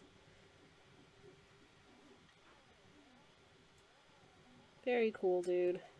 Okay, and then underneath that we can see that he's got his little waistcoat on, and then his little trousers. Okay. Yeah, that'll do. I don't think I'm gonna draw all of them, because you get the idea. The trousers are probably the least interesting bit. It's gonna have one of those, like, front closing, front closing breeches / trousers. You can decide what length his trousers are yourself. I'm not gonna decide that for you. But that's Timer. So this is Mr. Darcy. Publishers, hire me to illustrate your new editions of your Jane Austen books. Because I can. Hang on. No, I goofed. There should be buttons on this waistcoat as well, but also you should be able to see kind of the tails coming off of the back of his jacket. Otherwise, it just looks like he's wearing a weird crop top and not one of those jackets. Why tiny pencil, says Fisher Toad? Because I do actually have a full-length pencil. I just haven't finished using this one yet, so I'm going to keep using this one until it dies. Because I was raised not to waste things that still have good uses. That's...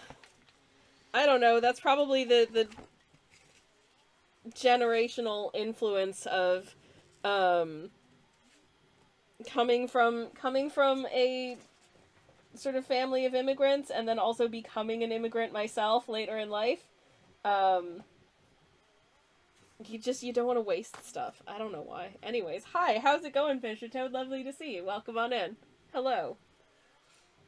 Wait, I'm not sure anyone else can see that message. But anyways, how's it going? Lovely to see you. Welcome. Clap. Right.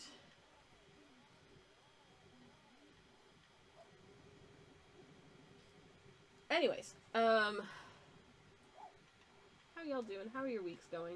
Hope you're having good weeks. Shall I get back to painting? I think I shall. There we go. Sammy's talking to a ghost chatter. Spooky. I have corrected this.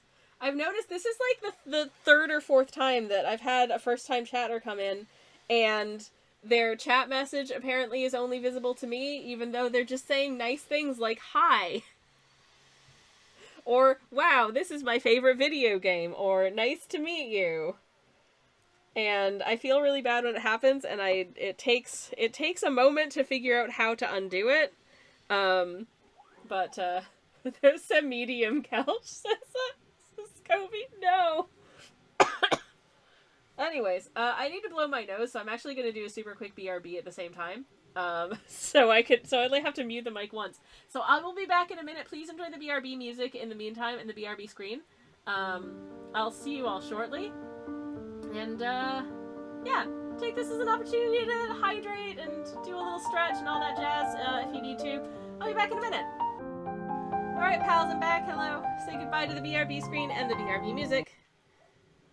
And hello to our painting in progress. And my hands. Hoi, hoi, hoi. Okay.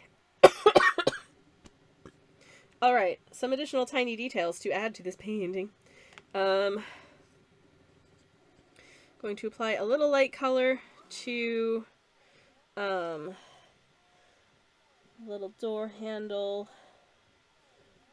and hinges. I don't want them to be too dark, otherwise you won't see the details on them, and that's no good. There's probably also a good hair color for this little buddy. Very cute. There we go. She'll also try and very carefully give him some little fuzzy chops. Oh, hell yeah, he's got fuzzy chops. Anyways, I hope y'all had a nice BRB. There we go. There he is. Oh, look at him. So silly. Anyways.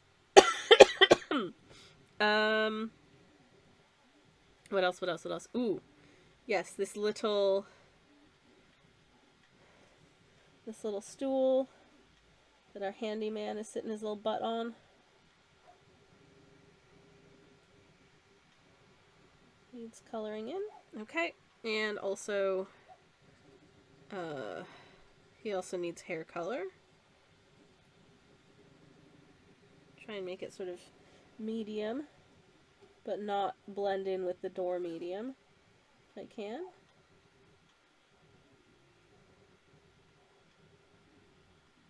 And yes, he is wearing his hair in the same updo I normally do. Which is just kind of stick it all up in a little bun with 3 bobby pins. And make sure there's a little bit of... There's just enough volume to kind of pleasantly frame one's face. That'll do. And now beard color.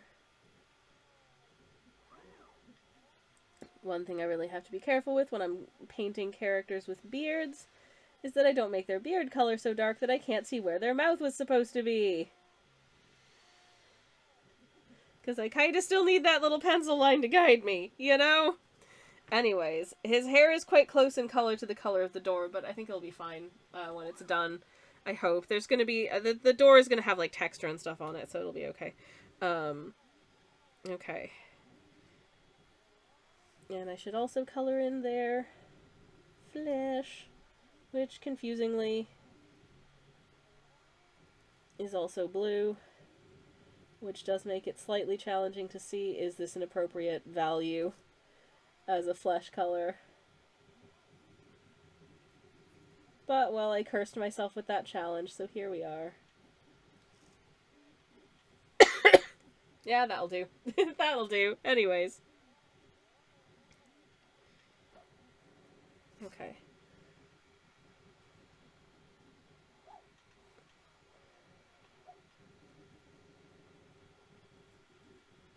Going in feet first, because I figure if the feet are too dark, I can just say that he's wearing socks.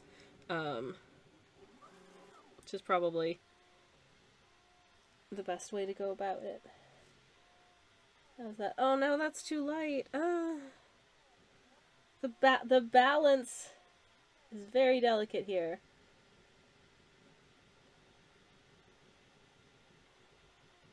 I'm realizing now that in deciding to make this entire piece blue,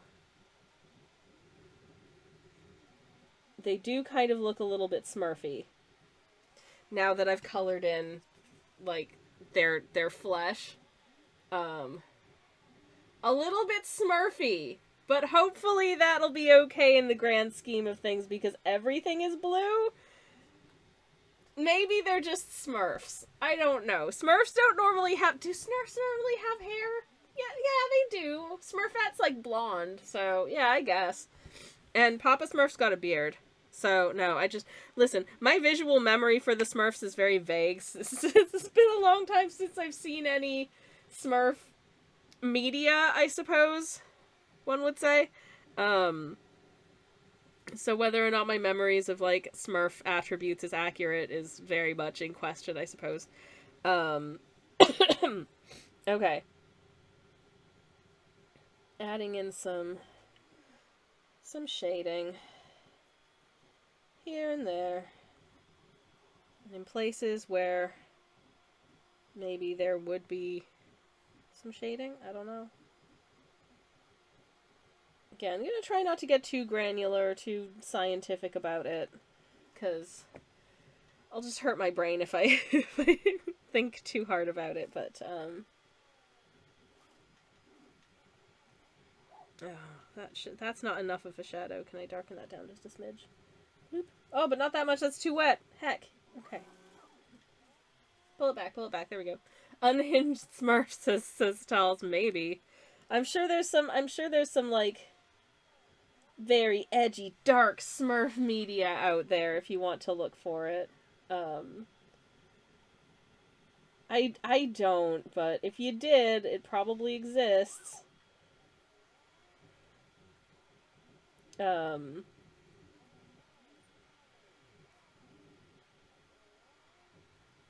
Yeah, anyways.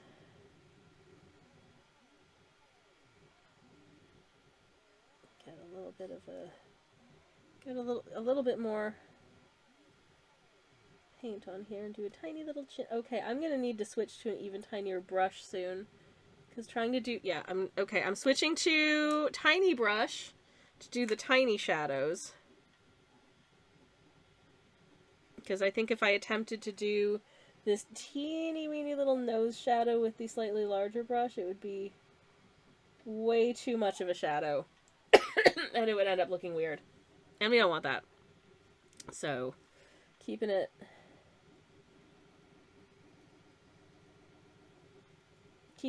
cautious and careful with our application of shading. Okay, I think I can swap back now, so I'm gonna swap back.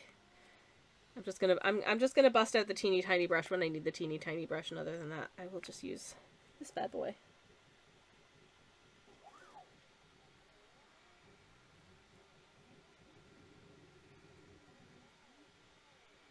There, sort of the corner of his arm. I need to. I think this household has come down with something because I need to blow my nose again. I'm so sorry, everyone. But before I do, Tal says I mostly remember the hats, but they could certainly have hair underneath those hats. That is true. They are also always wearing those hats.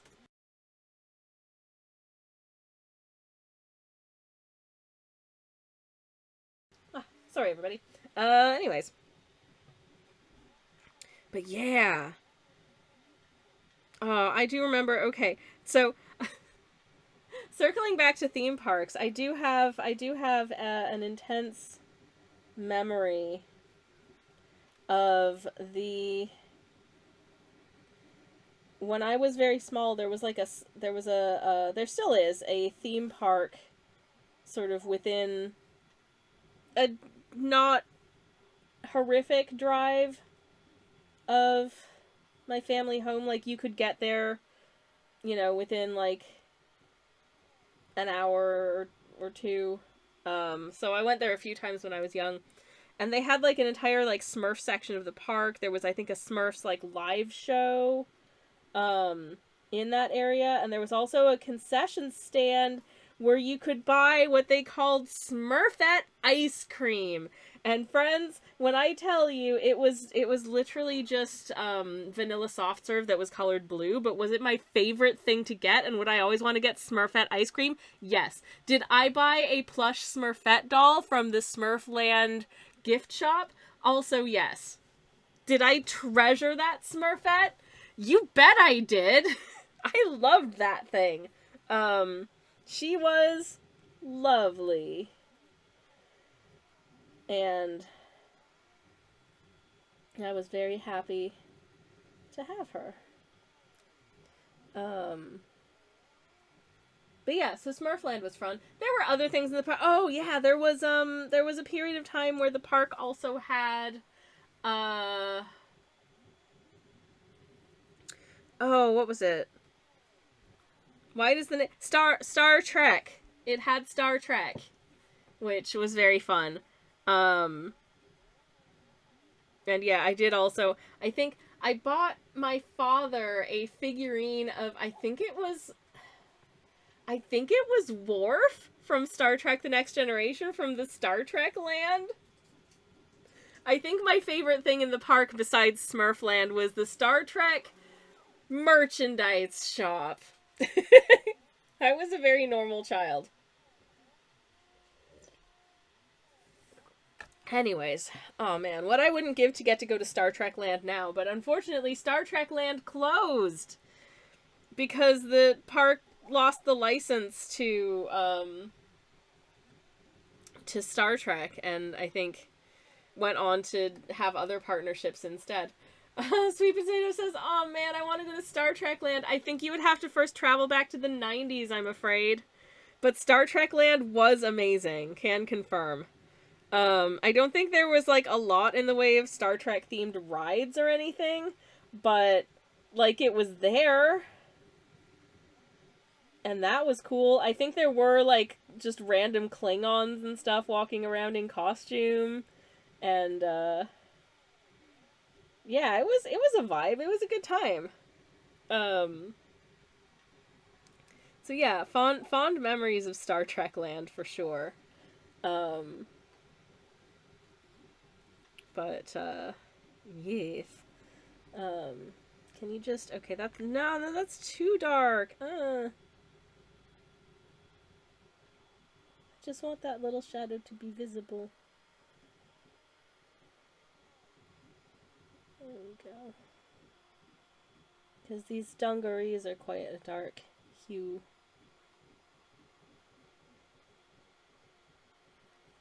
Okay. Alright. That'll probably do for dungaree shadows. Well, maybe this one just sort of behind the arm. Cool. Okay. What else do I feel like I want to add in terms of non-line weighty details? I don't want to speed run this, but I do want to, you know, get it done today, obviously. So maybe we can just see sort of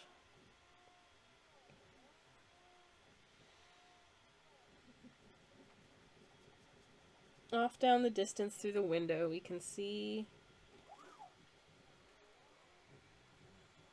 a little horizon line.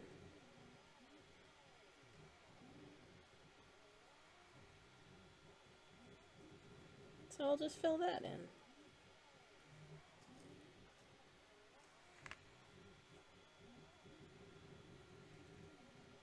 That's nice. Alright.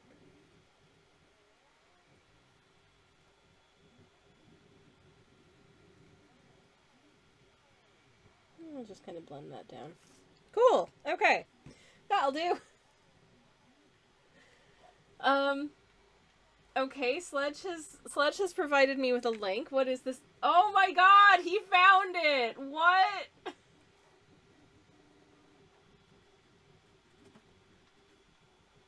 Okay, that's amazing. Thank you, Sunshine. I'm gonna just pop this up on screen for a second so y'all can see what I'm saying is amazing, because it's yeah, Tall says it's amazing. Yeah, y'all. Star Trek land. It was so good. It was so good. There were people walking around in like Star Trek costumes. There was, as you can see behind them in like the photo at the bottom here. Actually, I can. Okay, it's a very small zoom in, but I can zoom in ever so slightly. You can see there's like merch behind him, behind them, because that's the shop. It was really wonderfully done. It was super fun. You can also see it's in a theme park because behind this Enterprise there's like a merry-go-round. But yeah, it was great. I'm not a theme park goer these days because I'm old and tired. But it was neat. All right. Okay, I think I'm getting there on the application of like little tiny details. I'm just gonna do a little shading here just under his shirt collar. I'm gonna give him a teeny tiny little nose shadow just because I think they're really cute and I think they really add to the depth of a piece. I'm gonna color in this one little tendril of hair. Ooh, and importantly, I'm just gonna add some little book spine details. Cause that's always my favorite thing to do. Hey, Sunshine. Hey, I've taken some drugs. Okay, Sunshine's taking a nap. Feel better, sweetheart. I love you. Aww. I think the household has come down with something. So I'm just going to foreground it now. I'm just going to foreshadow. There may or may not be a stream tomorrow morning, depending on whether or not my symptoms persist. Because at this point, if they get any worse, I don't think that I should attempt to stream. I'm having a lot of fun right now. But yeah. If we do stream tomorrow, and I do hope that I will be up for streaming tomorrow, I'll be playing some Hollow Knight, and that'll be really fun. So, fingies crossed that everything's fine, Ashley, and I just need a good night's sleep with my nice neck pillow.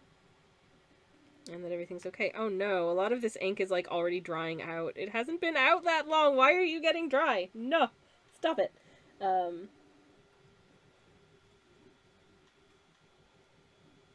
Oh well, it's still usable, but I might have to do a lot of dippity dips to get it to line. Also, if you can hear any funky little robot noises in the background, that's Bambi. She is our 3D printer. She's printing I'm not sure what it is, but it's pretty big. And I'm sure it's going to be very, very cool. My moderator slash spouse is working on a sort of larger scale project that involves a lot of 3D printed pieces at the moment. I shan't give any more details on it. That's for him to tell you all about. And he does share progress on his project in the Discord, so I'll pop a link to the Discord. If you're not in the Discord and you do want to join, there's a link there. It's a quiet place, but we have fun. You can share your artwork. You can let us know when you stream, if you stream. You can chat about this, that, and the other. If you baked a particularly good batch of cinnamon buns, we would love to hear all about it. Oh yeah, by the way, tomorrow is Kanalbellenstag. So if you are an enjoyer of cinnamon buns, be sure to have one tomorrow, because it's Cinnamon Bun Day, which is one of my favorite days of the year. It's right up there with Halloween, because I love cinnamon buns.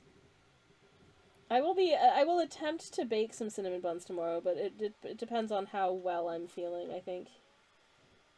If not, I might need to observe the holiday a day late and just get some, like, gifler from, the, supermarket.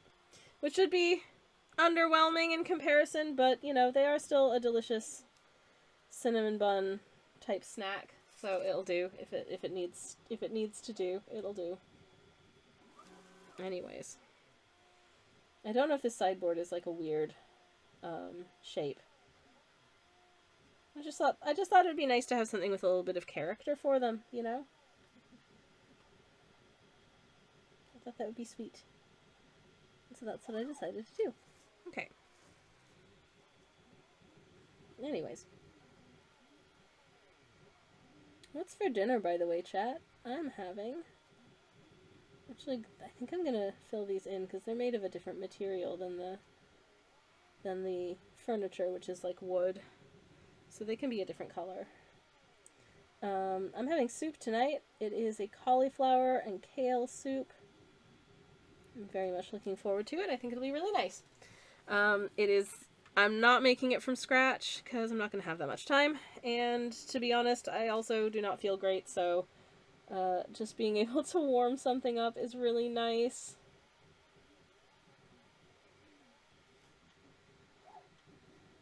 Sometimes that's alright. Okay. Cool! Yay! The lines are getting there. That's good. Let's do this little... Now, I wanted to add some detailing to this vase as well. But I think I'm actually going to keep it fairly simple. I'm just going to give it, like, some stripes, rather than having it be, like, an elaborate sort of, you know, like, pattern or floral or whatever. Just keep it nice and simple.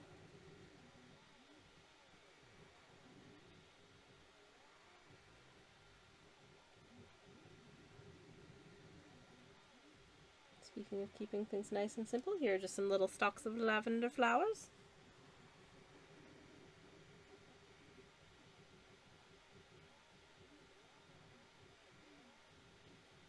I can't believe it's been almost a year since I got my last tattoo, which was my first tattoo in a very, very long time, actually. But it was a little sketch I did of, like, a lavender stalk with some little stars around it.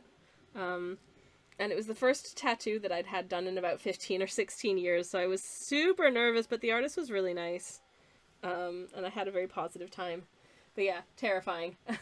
But it went really well. Oh, also, the location of the tattoo studio was, like, in a very weird building in the middle of what was otherwise an industrial estate, so it was really hard to find. I ended up having to just, like, ring them up from what I hoped was the front door and be like, "Hi, I'm your 11 o'clock appointment. I think I'm at the front door." And then somebody came down and was like, "Oh, hi." I was like, oh, thank good. Thank God. Sweet Potato says, that sounds good. Maybe I'll make some soup. Ooh, hell yeah. Hell yeah. I don't know what the weather's like where you're at, but it's very much soup weather here, so I think it'll be good. I mean, soup is always good. But especially when the weather is feeling like autumnal, I'm just like, oh, you know what I want? I want soup. This is soup weather. So, yeah, looking forward to that. I just really wanted some soup. And soup is such a versatile food as well. Like, there are so many different soups that you can make that it's hard to get tired of soup, I think. Unless you're just really craving, I don't know, chips. In which case, soup is probably not the right choice. Though I did once see someone use literally like leftover Mackie D's chips as the base for a soup. Which seemed really weird, but I mean, ultimately, if you just waz them up in a stick blender, it's kind of the same as just, you know, potatoes. But with MSG. But still, I was like, that feels like a weird use of leftover anyways. I mean, what else do you do with leftover chips? Chips generally don't, in their sort of like basic form, don't really come back very well from being cold. So I guess if you just sort of waz them up into soup with a stick blender, then yeah, what the hey. Hot as balls, unfortunately, says Sweet Potato. Oh no! Oh no, I'm sorry. Oh, that's pants. Oh, beans. But I always love soup, says Sweet Potato. Well, that's fair. But I'm sorry to hear that it's hot as balls. I hope that it cools down a bit for you.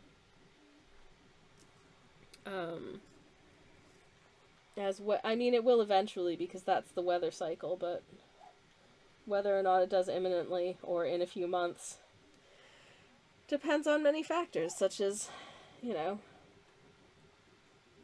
whether you're in the northern or southern hemisphere, how close you are to the equator, climate change, etc., etc. You know, fun stuff. Anyways.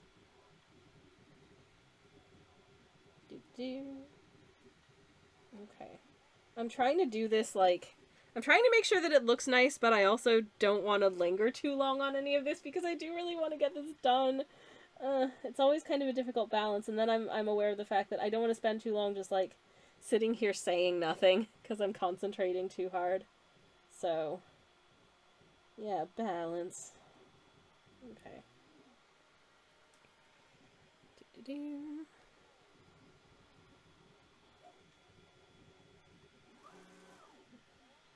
I do want to make sure that this curtain actually looks kind of like curtains. Ooh. And I am aware that at the moment it looks like weird curtains. So I might just add some little inaccurate but at least present sort of ruches here to get the feel of like, oh, it's sort of, the fabric has been bunched into this like bundle. I don't know. Hopefully that's a reasonable shorthand, even if it's inaccurate. But weirdly enough, humans and Smurfs alike do not have mittens for hands, so I feel lightly justified in not making everything photorealistically perfect in my artworks. I don't think anyone's expecting that of me, and if they are, they're gonna be sorely disappointed, and frankly, tough biscuits. So, oh well. Not my problem at that point. Anyways. Okay. I did kind of want to do, like, some sort of pattern to, like, the walls. Whether they're just sort of having them be, like, sort of wood paneled or wallpapered with, like, a bit of a pattern, but I'm not sure if that's just asking myself to do too much given the time constraints today. I was actually kind of hoping to start tomorrow's piece as well, but I think I'm gonna have to literally just do that tomorrow afternoon off stream.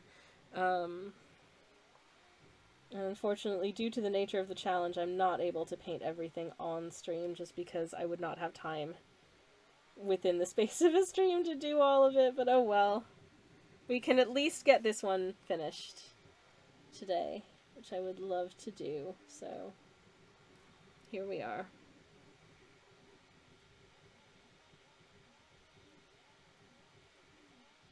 I do like this brush as a line brush. It's nice and tiny, which is great.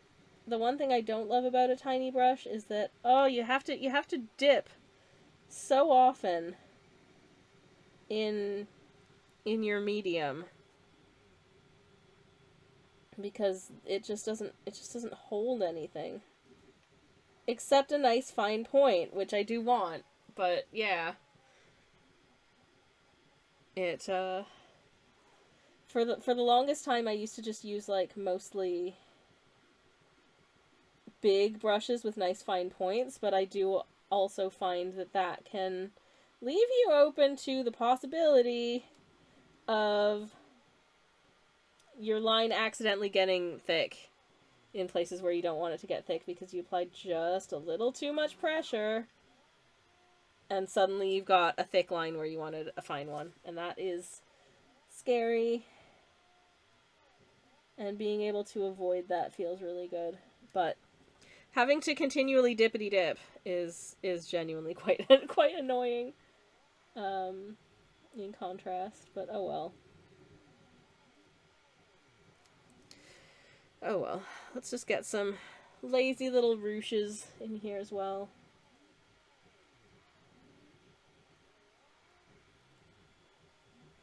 There we go. Okay. Gets the idea across. Okay, cool. Right. I'm gonna do everything possible to avoid doing the line work on the two little guys for as long as possible. So let's just switch it up and do this toolbox first. Because I can. Oh yeah, the other thing about working with acrylic inks is that they are such a pain in the butt to clean compared to just like watercolors. Because of that whole like permanence issue, they're harder to clean off the palette. This is going to be a real pain in the backside to clean, even if it looks kind of abstract and cool right now. This is going to be a pain in the backside to clean, and also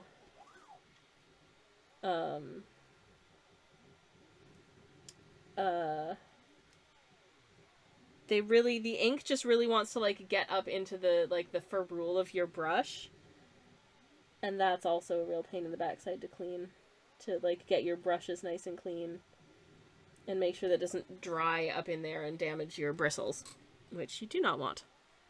I noticed one of my brushes, which is sort of another one of these sort of like nice fine liner brushes, is getting a little bit wonky.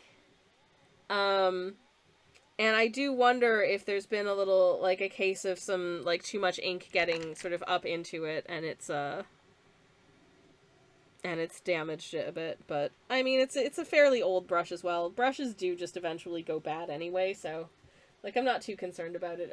It has served me for many paintings, so if the time has come for me to replace it, that's alright with me, I suppose. If I have to. I guess. Anyways.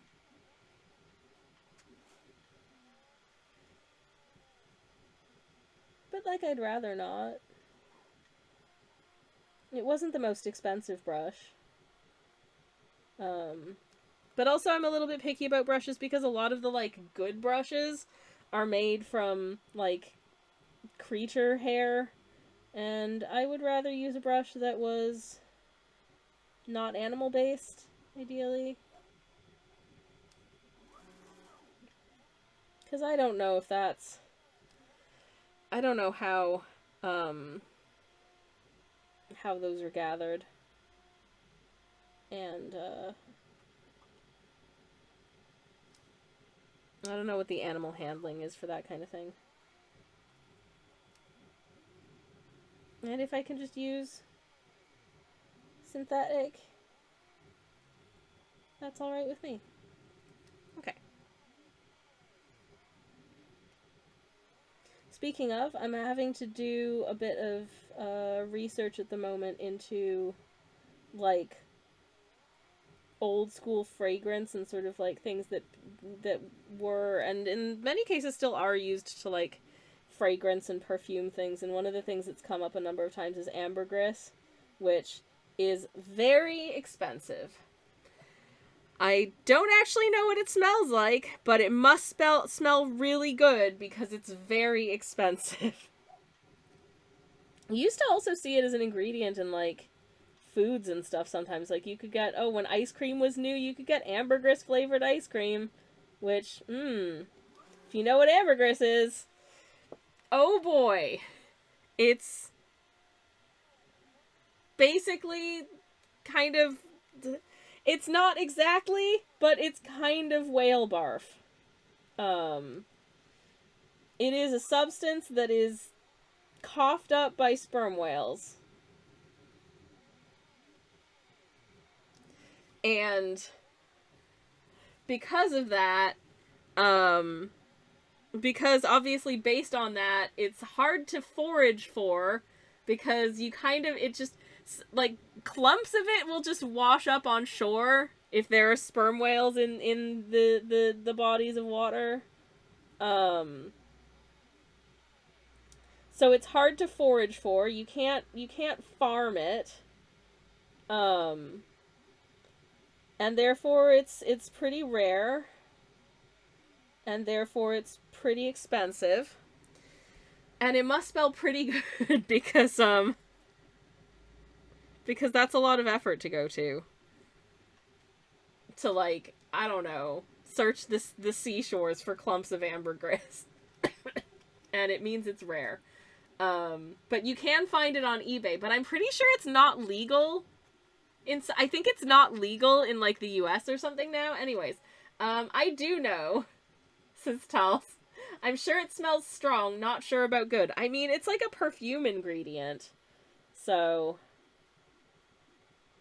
but then perfume ingredients, the art and science of perfumery is heckin' wild as well. Because sometimes there are things that maybe don't smell that good in isolation, but when combined with other ingredients, smell good. There are some perfumes that contain compounds that smell really good to some people and then smell really nasty to other people. If you've ever, oh man, there was a while where, like, cucumber and melon was a really popular fragrance for body and bath products, and I remember I got a deodorant that was cucumber and melon scented, and I was like, oh, this is gonna be nice. I spritzed it on myself once. I was like, okay, well, now I smell like cat pee, took a shower, and never used it again. Because apparently cucumber and melon, whatever they used to create that fragrance, to me, smells of cat's pee.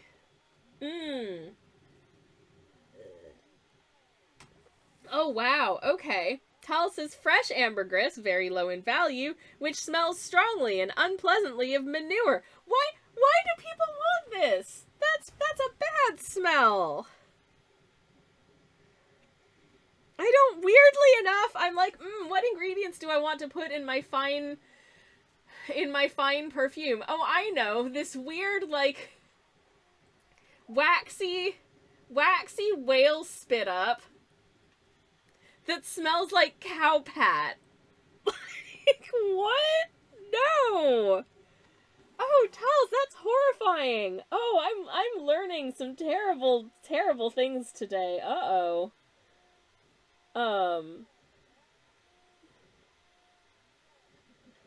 I just assumed it would probably smell sort of like, I don't know, sweet and resinous.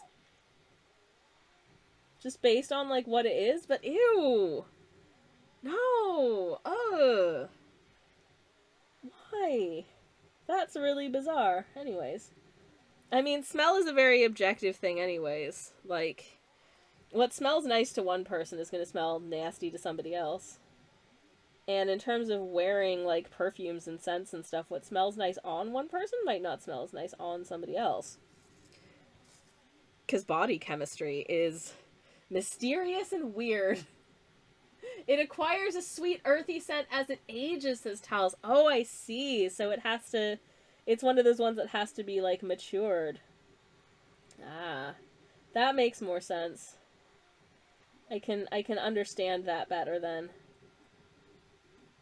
How did someone find this out, I wonder? That's so weird. It's just like you just find what looks like a weird big sort of cow pat on the beach. You're like, I'm gonna take this home and see if it ages well.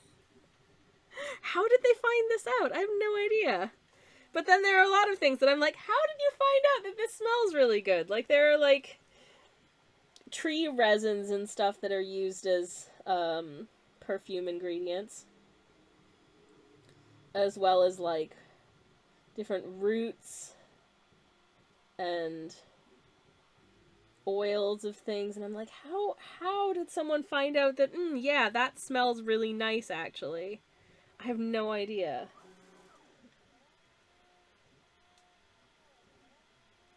Like, how was frankincense stumbled upon as good smell, assuming you want to smell like the Catholic Church? Which I don't dislike the smell of, actually. Am I a churchgoer? No. Do I think that you know, like, do I appreciate a bit of incense? Yeah, I do. Samantha says, they found it with their noses, one presumes. Thanks, Samantha. I never would have guessed. I just, some of them seem like it's so faffy to, like, extract and get the fragrant stuff out of it that it's like, how did one think to go to the effort of doing all that, you know? That's what I'm wondering. The answer is a resounding I don't know. Obviously with certain things like, this flower smells good. You know, like, these little lavender buds here smell delicious. Like, oh geez, yesterday in my afternoon perambulations, I walked past this church that has beautiful gardens in the church grounds. And they have specifically these two big lavender bushes, which are, like, right next to the sidewalk. And even before I got to the lavender bushes, when I was, like, a good distance away, I could smell the lavender bushes. And it was so nice. So nice. That made me happy. Okay, this is the scariest part. Because I want to make sure his smile is cute. Because if his smile looks bad,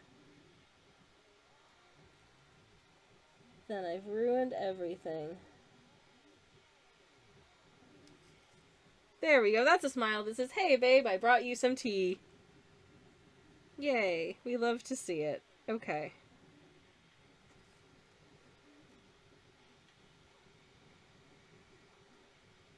Sorry, getting quiet to do the eyes because I really don't want to F them up.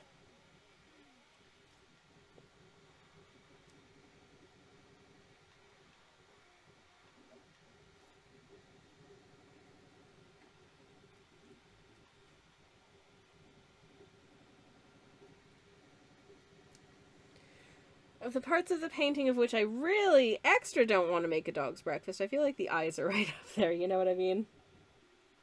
But one of them is definitely a little bit bigger than the other, so I'm trying to see if I can just even them out a smidge.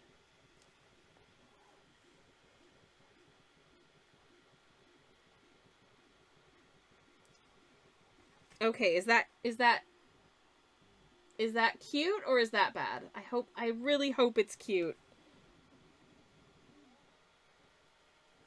Oh, Biddle boy, I hope it's cute. Okay, we have a little guy. Oh, Samantha says, frankincense was discovered when the wise dudes were going to meet Jeebus, and they all agreed that they weren't getting gifts, and then one guy turns up with a hunk of gold, and they had to leave right now if they were going to make it, so the other two had no time to get something to stop them looking bad, so they just grabbed whatever was available in the camel station. Ah, okay, yeah, that also explains myrrh.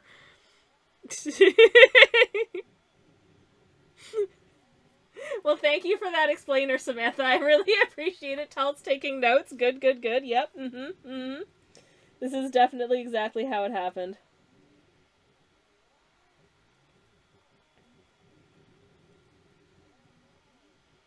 But I bet it was. Like, one of them rocks up and it's just like, wait a second, I thought we said no gifts. Oh, you know, everybody always says no gifts, but they don't really mean no gifts. you don't want to be the only person not showing up with a gift. And like, yeah, that's a mood. Honestly, if you say no gifts, don't be mad if I show up and didn't bring you a gift, honestly. That just makes sense to me. But then again, I have very little patience for, like, secret etiquette. This is literally canonical, says Samantha. Oh my god. That's amazing.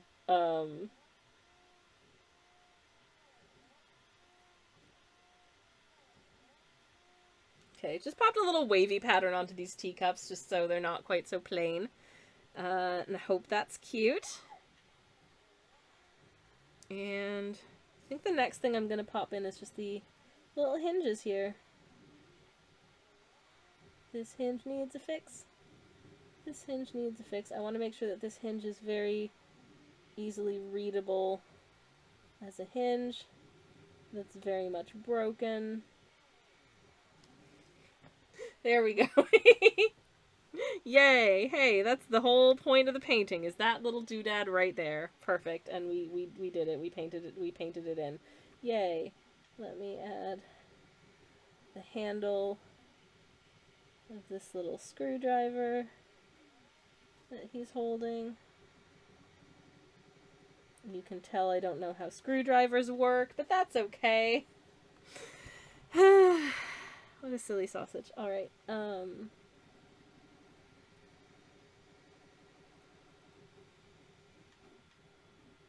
just gonna detail in this little installed hinge. Thus. And now I can do the rest of the door frame. Hooray!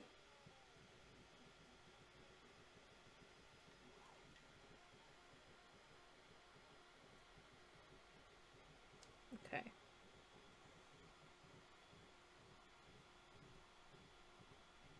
Definitely not doing a super terrible and weird job of it either. Yay! Okay, I'm very much trying not to rush myself now because I don't want to wreck it. And that's always possible. You know, wrecking it. But I think we'll be okay. I do. Anyways. Cool. Okay. Should I do... Yeah, actually. I will do the outer edge of the door frame. I do want to add a little bit of, like, wood texture to the door and the window frames. But I think I might do that last, or at least once I've finished doing the sort of outer lines for these sections. Oh, I'm going to get a little dot of ink where I didn't mean to, but that's fine. We keep on keeping on because we are under a time constraint.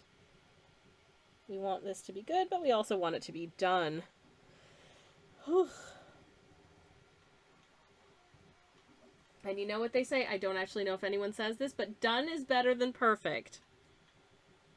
Okay, done. More often than not, done is better than perfect. And that's okay. Anyways. I am a little bit sad that I haven't been able to do, that I'm not going to be able to work on any of tomorrow's piece today. That's okay. I was hoping to kind of speed run that a little bit, but it's fine. I have time tomorrow, so I will do it tomorrow. I just also I don't want to be posting every streaming entry, like, at midnight, because I'm having to do them all, like, at the last minute. But I can't get too far ahead of myself because obviously I'm streaming all of these. Or I'm streaming portions of them. Mostly the ones that, the prompt words that fall on days that I happen to be streaming. As you do. Anyways. Sweet Potato says, I have to go, but I love you and you sweet boy so much. Thank you for streaming. Thank you so much for hanging out with me, Sweet Potato. We're probably not going to go too much longer anyways, but I hope you have a wonderful rest of your day. And, yeah, it was so lovely to see you. Thank you for stopping by. Samantha says, Is this the stream of ink where artists get their supplies? Like, do y'all take a pilgrimage to the stream and dip a little bucket in there and take it home with you to use in making your pigments? I wish that was true. But is in fact streaming the 31-day art prompt challenge that goes over the month of October, wherein all of the prompts have been provided by members of the art stream community here on Twitch, of which I'm one. Hello. My prompt word day, by the way, is it's the 7th, so it's next Monday. My word is blustery. And I'm really looking forward to it. And if anyone does do any artworks or whatever for that prompt word, I would really, really love to see them. You tag me if you post them on social media. Pop them in the Discord if you want to share there as well. There is a Stream Inc. Discord also. You can find a link to that at the website where folks have been sharing their prompt fills. It's been very inspiring and cool to see. And I will be posting this there as well after the stream. And yeah. Anyone is welcome to take part using whatever artistic medium they would like to. And you can do as many or as few prompts as you feel like doing. It's a very chill, casual, do whatever you feel like, but it'd be really, really cool if you felt like participating kind of event. And just generally a really good time. And I enjoy it, so yeah, there you go. That was a long, very convoluted spiel, but I hope it gets the idea across. And there is a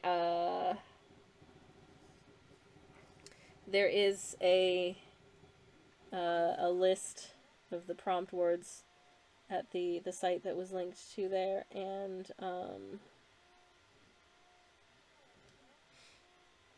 to all of the streamers who are featured streamers this year as well. And something else.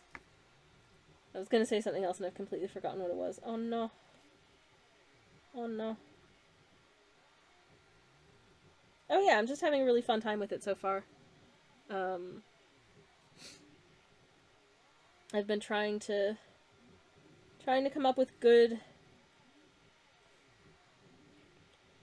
interesting interpretations of the prompt words without giving myself an excess of work to do, and you know, that's been going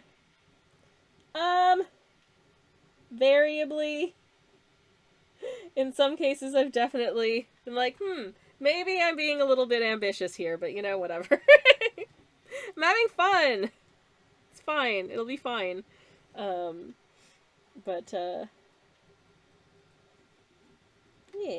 Having a good time with it so far. Here's the handle on the door. Ta-da! Good.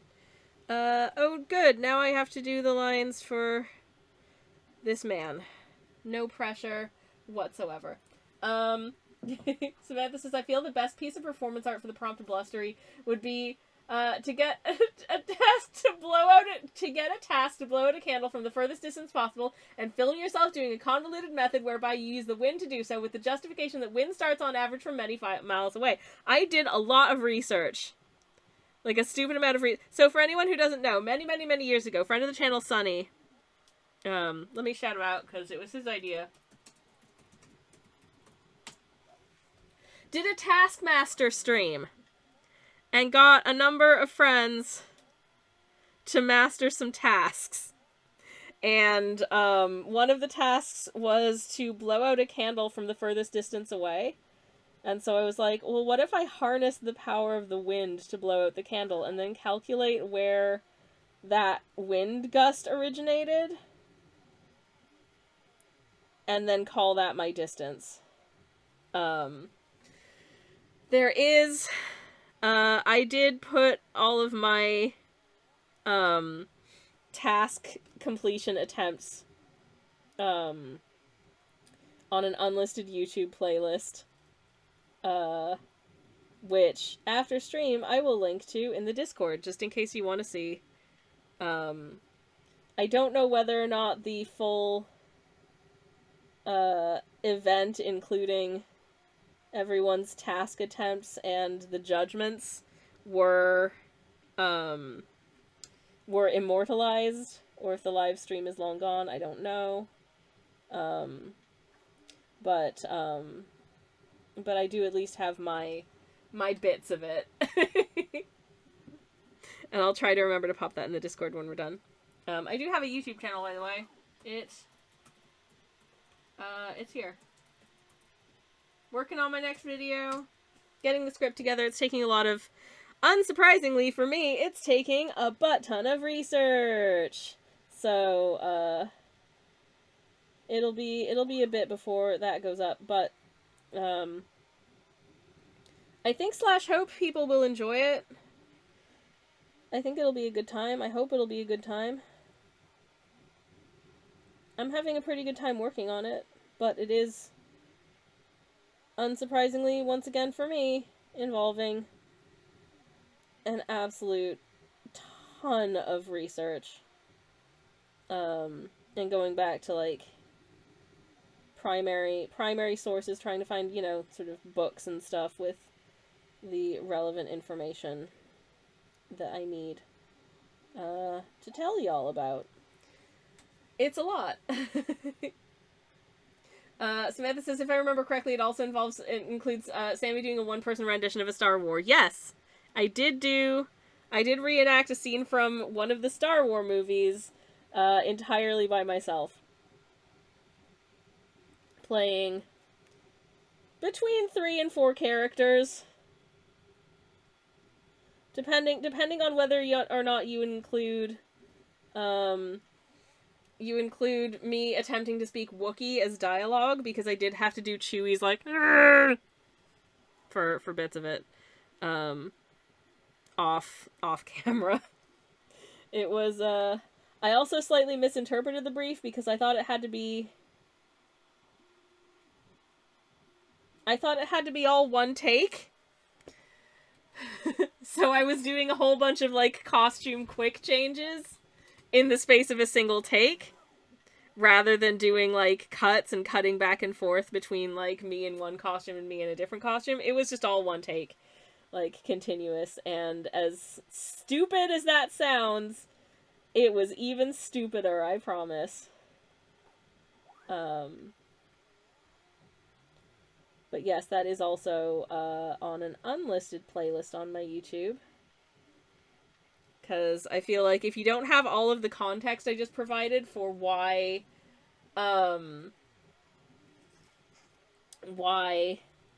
these exist, then you're gonna be like, what the nuts is this? This is stupid.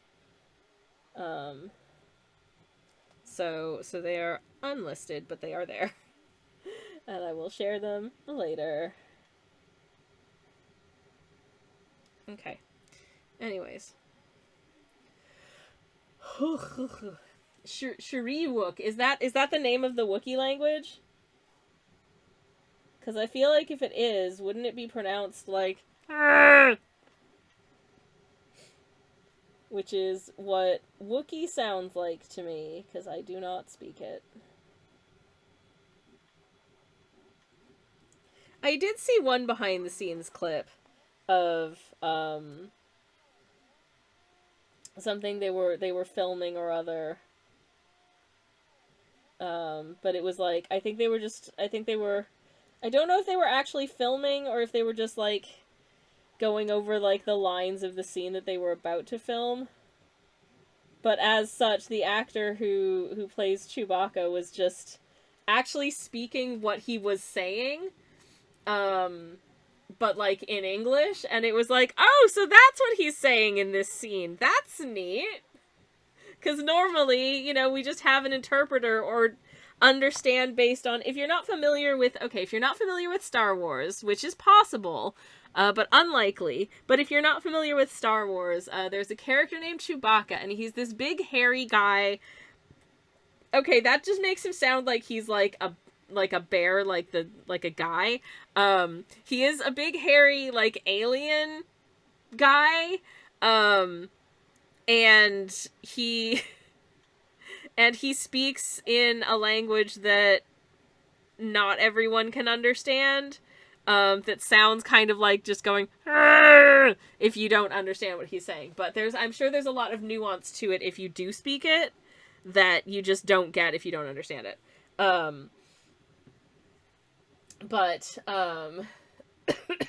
Presumably that's the transliteration into Galactic Basics, says Samantha. Yeah, I figure.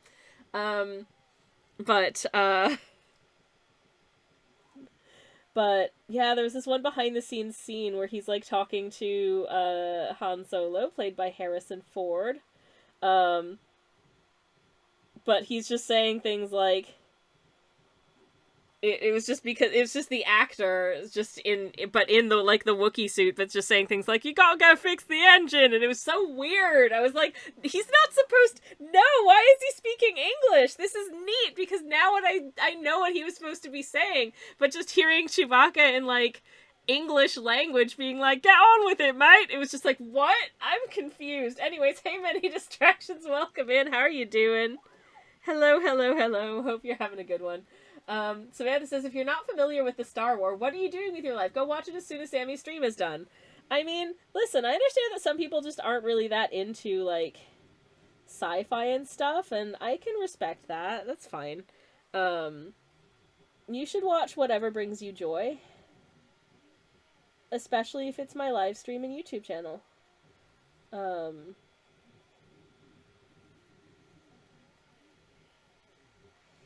But, you know, no pressure. Anyways. I made that eye slightly too big, and now I'm scared that it's not cute. But I tried to do the other one to match. Oh no, he looks derpy. He looks really derpy now. Oh no. Oh no. Maybe I can... Okay, maybe when his nose is done, it'll look better. Okay, getting quiet, because I've got to concentrate. Sorry.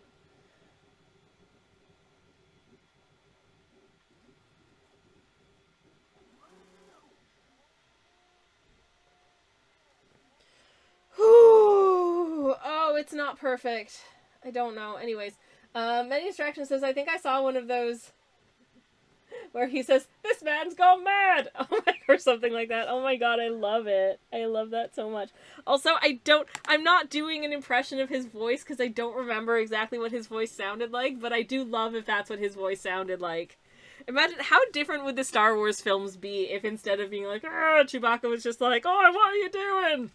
Oh no! You know. I would love that. I would love to see it, but you know, where he's like, oh, can you two stop talking? I'm trying to drive the ship. Yeah. Oh, we're in trouble. That's no moon. That's an M&S moon. Anyways, like watching the Darth Vader scenes with David Prowse's voice as Samantha. Oh my god, yes! Because, of course, famously, the guy who was in the Darth Vader suit, David Prowse, was not the voice of Darth Vader. That was, of course, the late, great James Earl Jones. Whereas, am I right in remembering that David Prowse was, like, had, like, a West Country accent? Which would have given a very different vibe, I feel like, to Darth Vader's whole deal. If he'd just been... if he'd just been like, you know, oh, you should think about embracing the power of the I can't. Okay, I'm not gonna try and do a West Country accent because apparently it's just not happening for me today. No, I don't want to. I don't want to insult anyone, so I'm gonna not do that. Anyways, this floor is wiggly, but I figure this floor is also old and probably slightly warped, so that's fine. We're almost done with the line weights, and then I am going to add a little bit of texture, I think, just to bring the whole thing together. Got this corner here, just because I thought it would be fun. Okay, the 3D printer just made a noise that concerned me, but it looks like it's still doing what it should be. Just give me 1 second, chat. I'm gonna have a little look.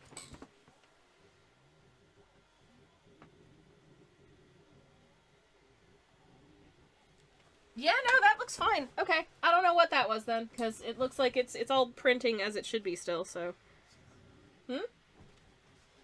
I thought I heard a sound, but it's still printing correctly. So, don't sweat it. Anyways, Samantha says, yes, Disney, release the West Country cut, you cowards. I would like to see it. I would very much like to see it. Many Distractions asks if the printer is falling to the dark side. I don't think so. It looks fine.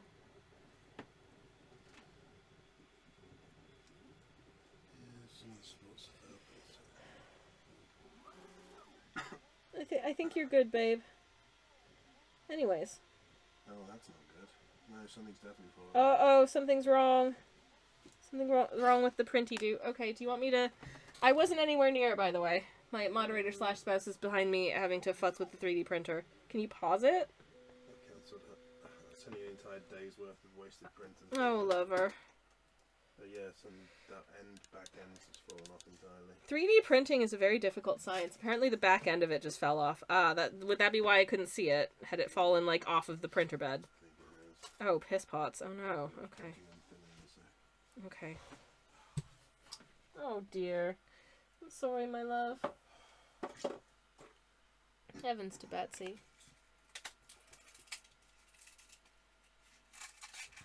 Anyways. Well, sorry about that, everyone. Slight anticlimax from the printer updates segment of the stream.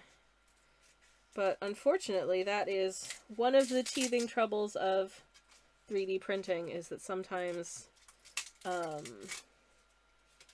it does involve a little bit of trial and error, unfortunately. Oh, and it was a long print as well. Been going all day. Oh, babe, I'm so sorry. I really am. Actually, chat, if you'll pardon me for just a moment, I need to give my moderator / spouse a big hug.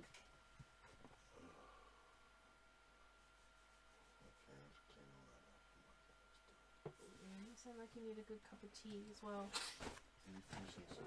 I am. Thank you. Anyways. Alright. So,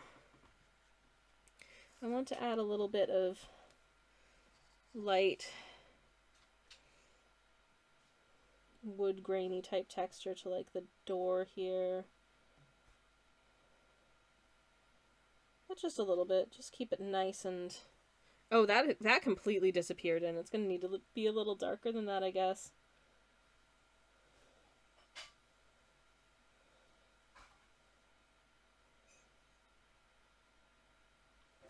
It's okay if it disappears down a little bit, but it does want to be visible. Samantha says, of course, in the next recut of the Star Wars, Han Solo won't even shoot back at Greedo. Greedo will just be shooting at Han point blank and somehow manage to shoot himself. Yes, absolutely. Oh, McClunky.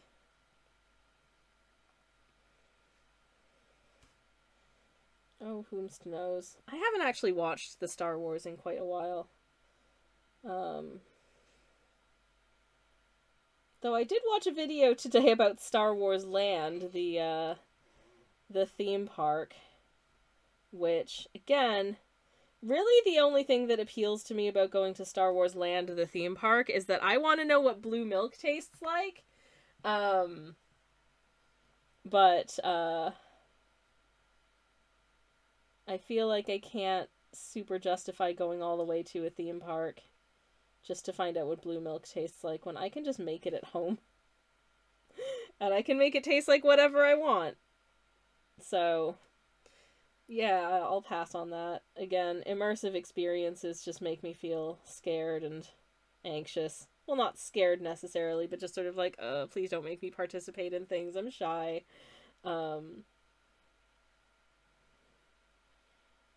And apparently, I don't know if it's improved, but I was watching a review of it when it, like, first opened earlier today, and apparently one of the problems was there were, like, no benches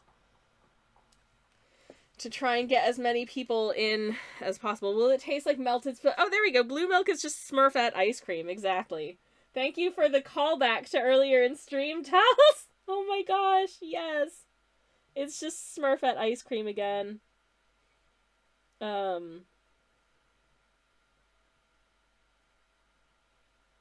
I'm gonna add some of these little, like, circle-y bits into the wood, because it's just a nice little additional wood grainy texture.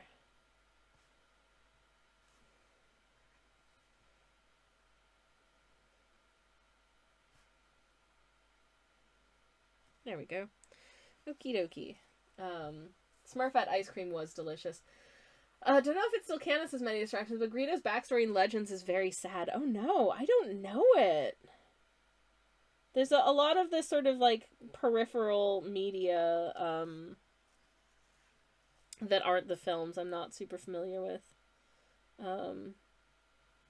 But I'm not surprised. If they exist as a character in the Star Wars universe, they probably have a backstory, and it's probably incredibly detailed. I remember seeing all of these. Okay, when I think it was episode 7, I guess, came out, the one with, like, Finn and Rey and Poe, that one. I remember there were these action figures everywhere of this character named Constable Zuvio. And I was like, wow, there's a lot of merch of this guy. He's probably going to be pretty important, right? And no, he wasn't in it. They produced all of these action figures of a guy who ended up being cut entirely from the final movie, and I felt super Attention. bad. Twitch user Sammy Kelsch. Choppers. Oh, goodness gracious, Mash, hi! Hello, welcome on in, everybody. Welcome. Hello, Maggie. Hello, Casa. Hello, Mesh. How's it going? Mesh, how was your stream? What'd you get up to today? It is wonderful to see you. Welcome. Hello. We also had a hello from Melucci, who says hi. Hello to you too. Welcome. And I hope you're having a good one. Anyways. Oh my goodness, we had a follow as well. Thank you so much, Melucci, for the follow. Welcome. Hello, Raiders. How was your stream, Mesh? What'd you get up to today? Let me get a shout out for you in the chat as well. If you're not following Twitch user Games Hack, there is a shout out for you. You can go do that. Hello. Art Rex, hello, welcome in. Samantha says Poe, Ray, Finn, Fa, Sola, T, Do. Yep. Melucci, thank you very much for the posture check as well. I appreciate it. Oh, my back. My back is killing me. Goodness gracious. But I'm having a good time. And I'm just finishing, for anyone who's just come in, hi. Welcome in. My name is Twitch user Sammy Kelsch. I am a variety streamer.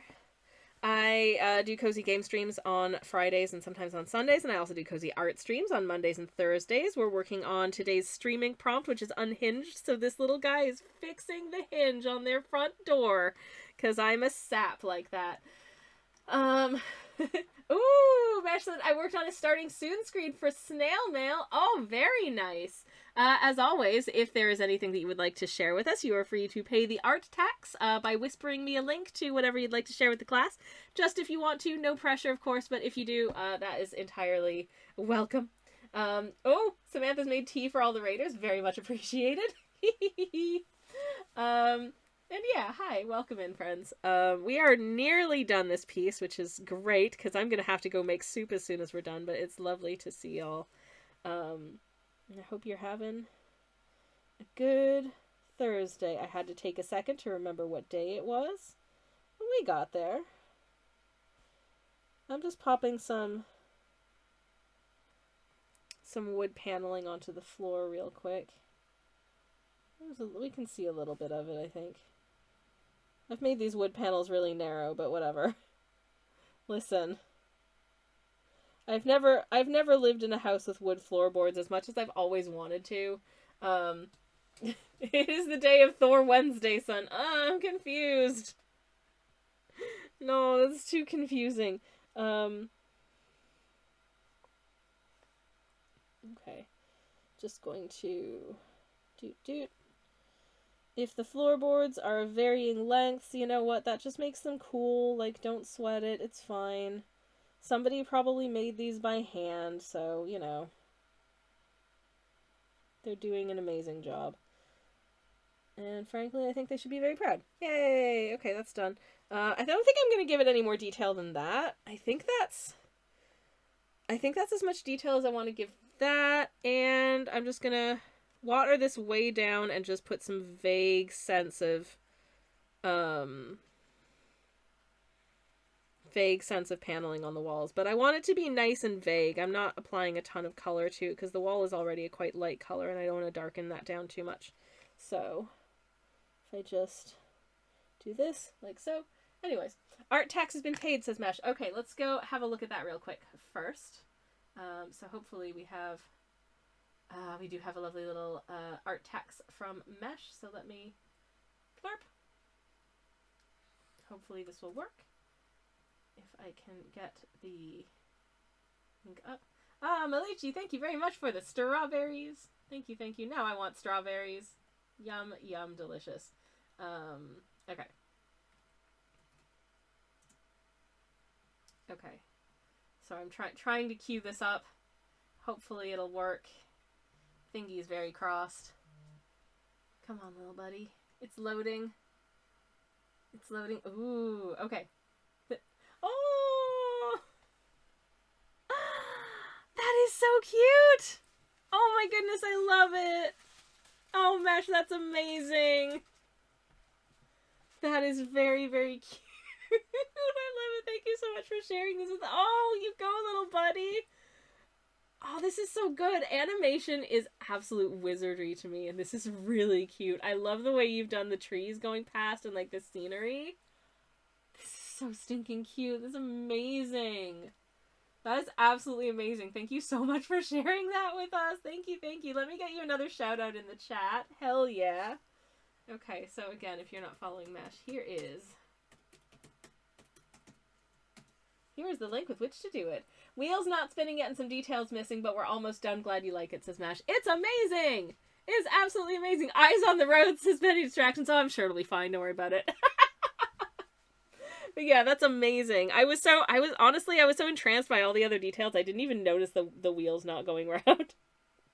I don't know what that says about me, but I think that says that as a testament to how absolutely stinking adorable that animation was. Thank you so much for sharing it, and thank you again for the raid. I really appreciate it. I really, really do. It is lovely to see you, my friend. And I hope that you had a good time, and I hope you're having an amazing Thursday. And I hope y'all are good. Okay. I think I am going to have to call it a stream fairly soon, because I am overdue to go do dinner. I'll be there, babe. But yeah, this is really fun to paint. And I think I'm learning. I need to economize on details a little bit for the next few pieces. Or really for the rest of the month, probably. But I had a fun time doing this. And I hope you like it. For anyone who missed it, I think I mentioned when the raid came in, but the prompt word for this is from the Stream Inc. prompt list. The prompt word was unhinged. So I've got our little guy here fixing the hinge on the front door. And I was very good. I did mention at the top of stream that I hadn't drawn in any of these bits with like the windows or the sideboard here, but I was like, what if I just line the walls with bookshelves, y'all? For anyone who's new here, I have been on a real adding way too many bookshelves to things kick in my paintings. And wow, that takes a long time. So trying to not do that this month because I do not have the time with which to do it. So, no. No. And also no.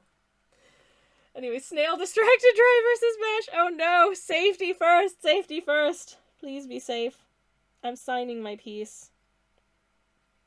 And then I'm gonna go have dinner because I think my partner is making our soup for the night, so I'd better go enjoy it. This is Unhinged! And I feel like the decision to do a piece with this much detail was probably a little bit unhinged, so I'll have to dial it back for the next few. But I hope y'all like it. Thank you for hanging out with me today. Thank you again to Vero and Mesh as well for the raids. I really appreciate it. Hope you have lovely evenings. I'm going to find someone for us to raid again and continue sharing the love. But yeah, hope you're all having a good one. I'll be back hopefully tomorrow, hopefully playing some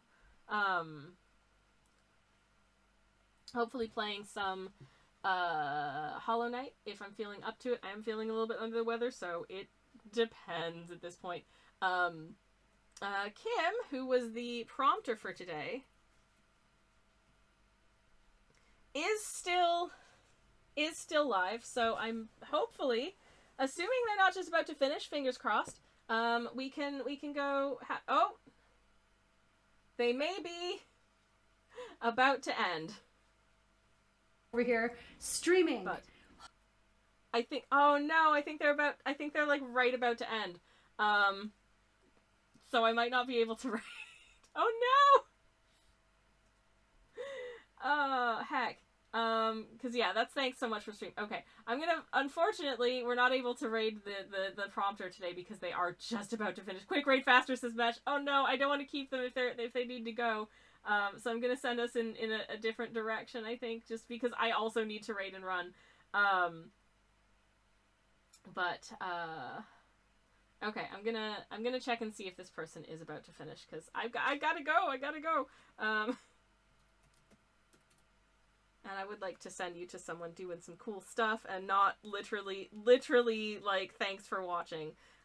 So let's go say hi to Nemeza, who's doing some artworks as well. And there we go. I'm gonna do a generic raid message in the chat with why not, Kiwi emotes. So feel free to grab the emotes if you have the emotes. If you don't have the emotes, you could just say generic raid message. It's all good. I am running because I gotta go. So there we go. There's the raid message. Thank you all for hanging out with me today. It's been very, very, very fun. I hope you have a wonderful rest of your day, and I hope to see you again very, very soon. You're all breathtaking. Take care, everybody. Have a good night and all that jazz. Where's my thanks for watching screen? There it is. Thank you so much for watching. Take care, everyone, and I hope to see you again soon. Goodbye.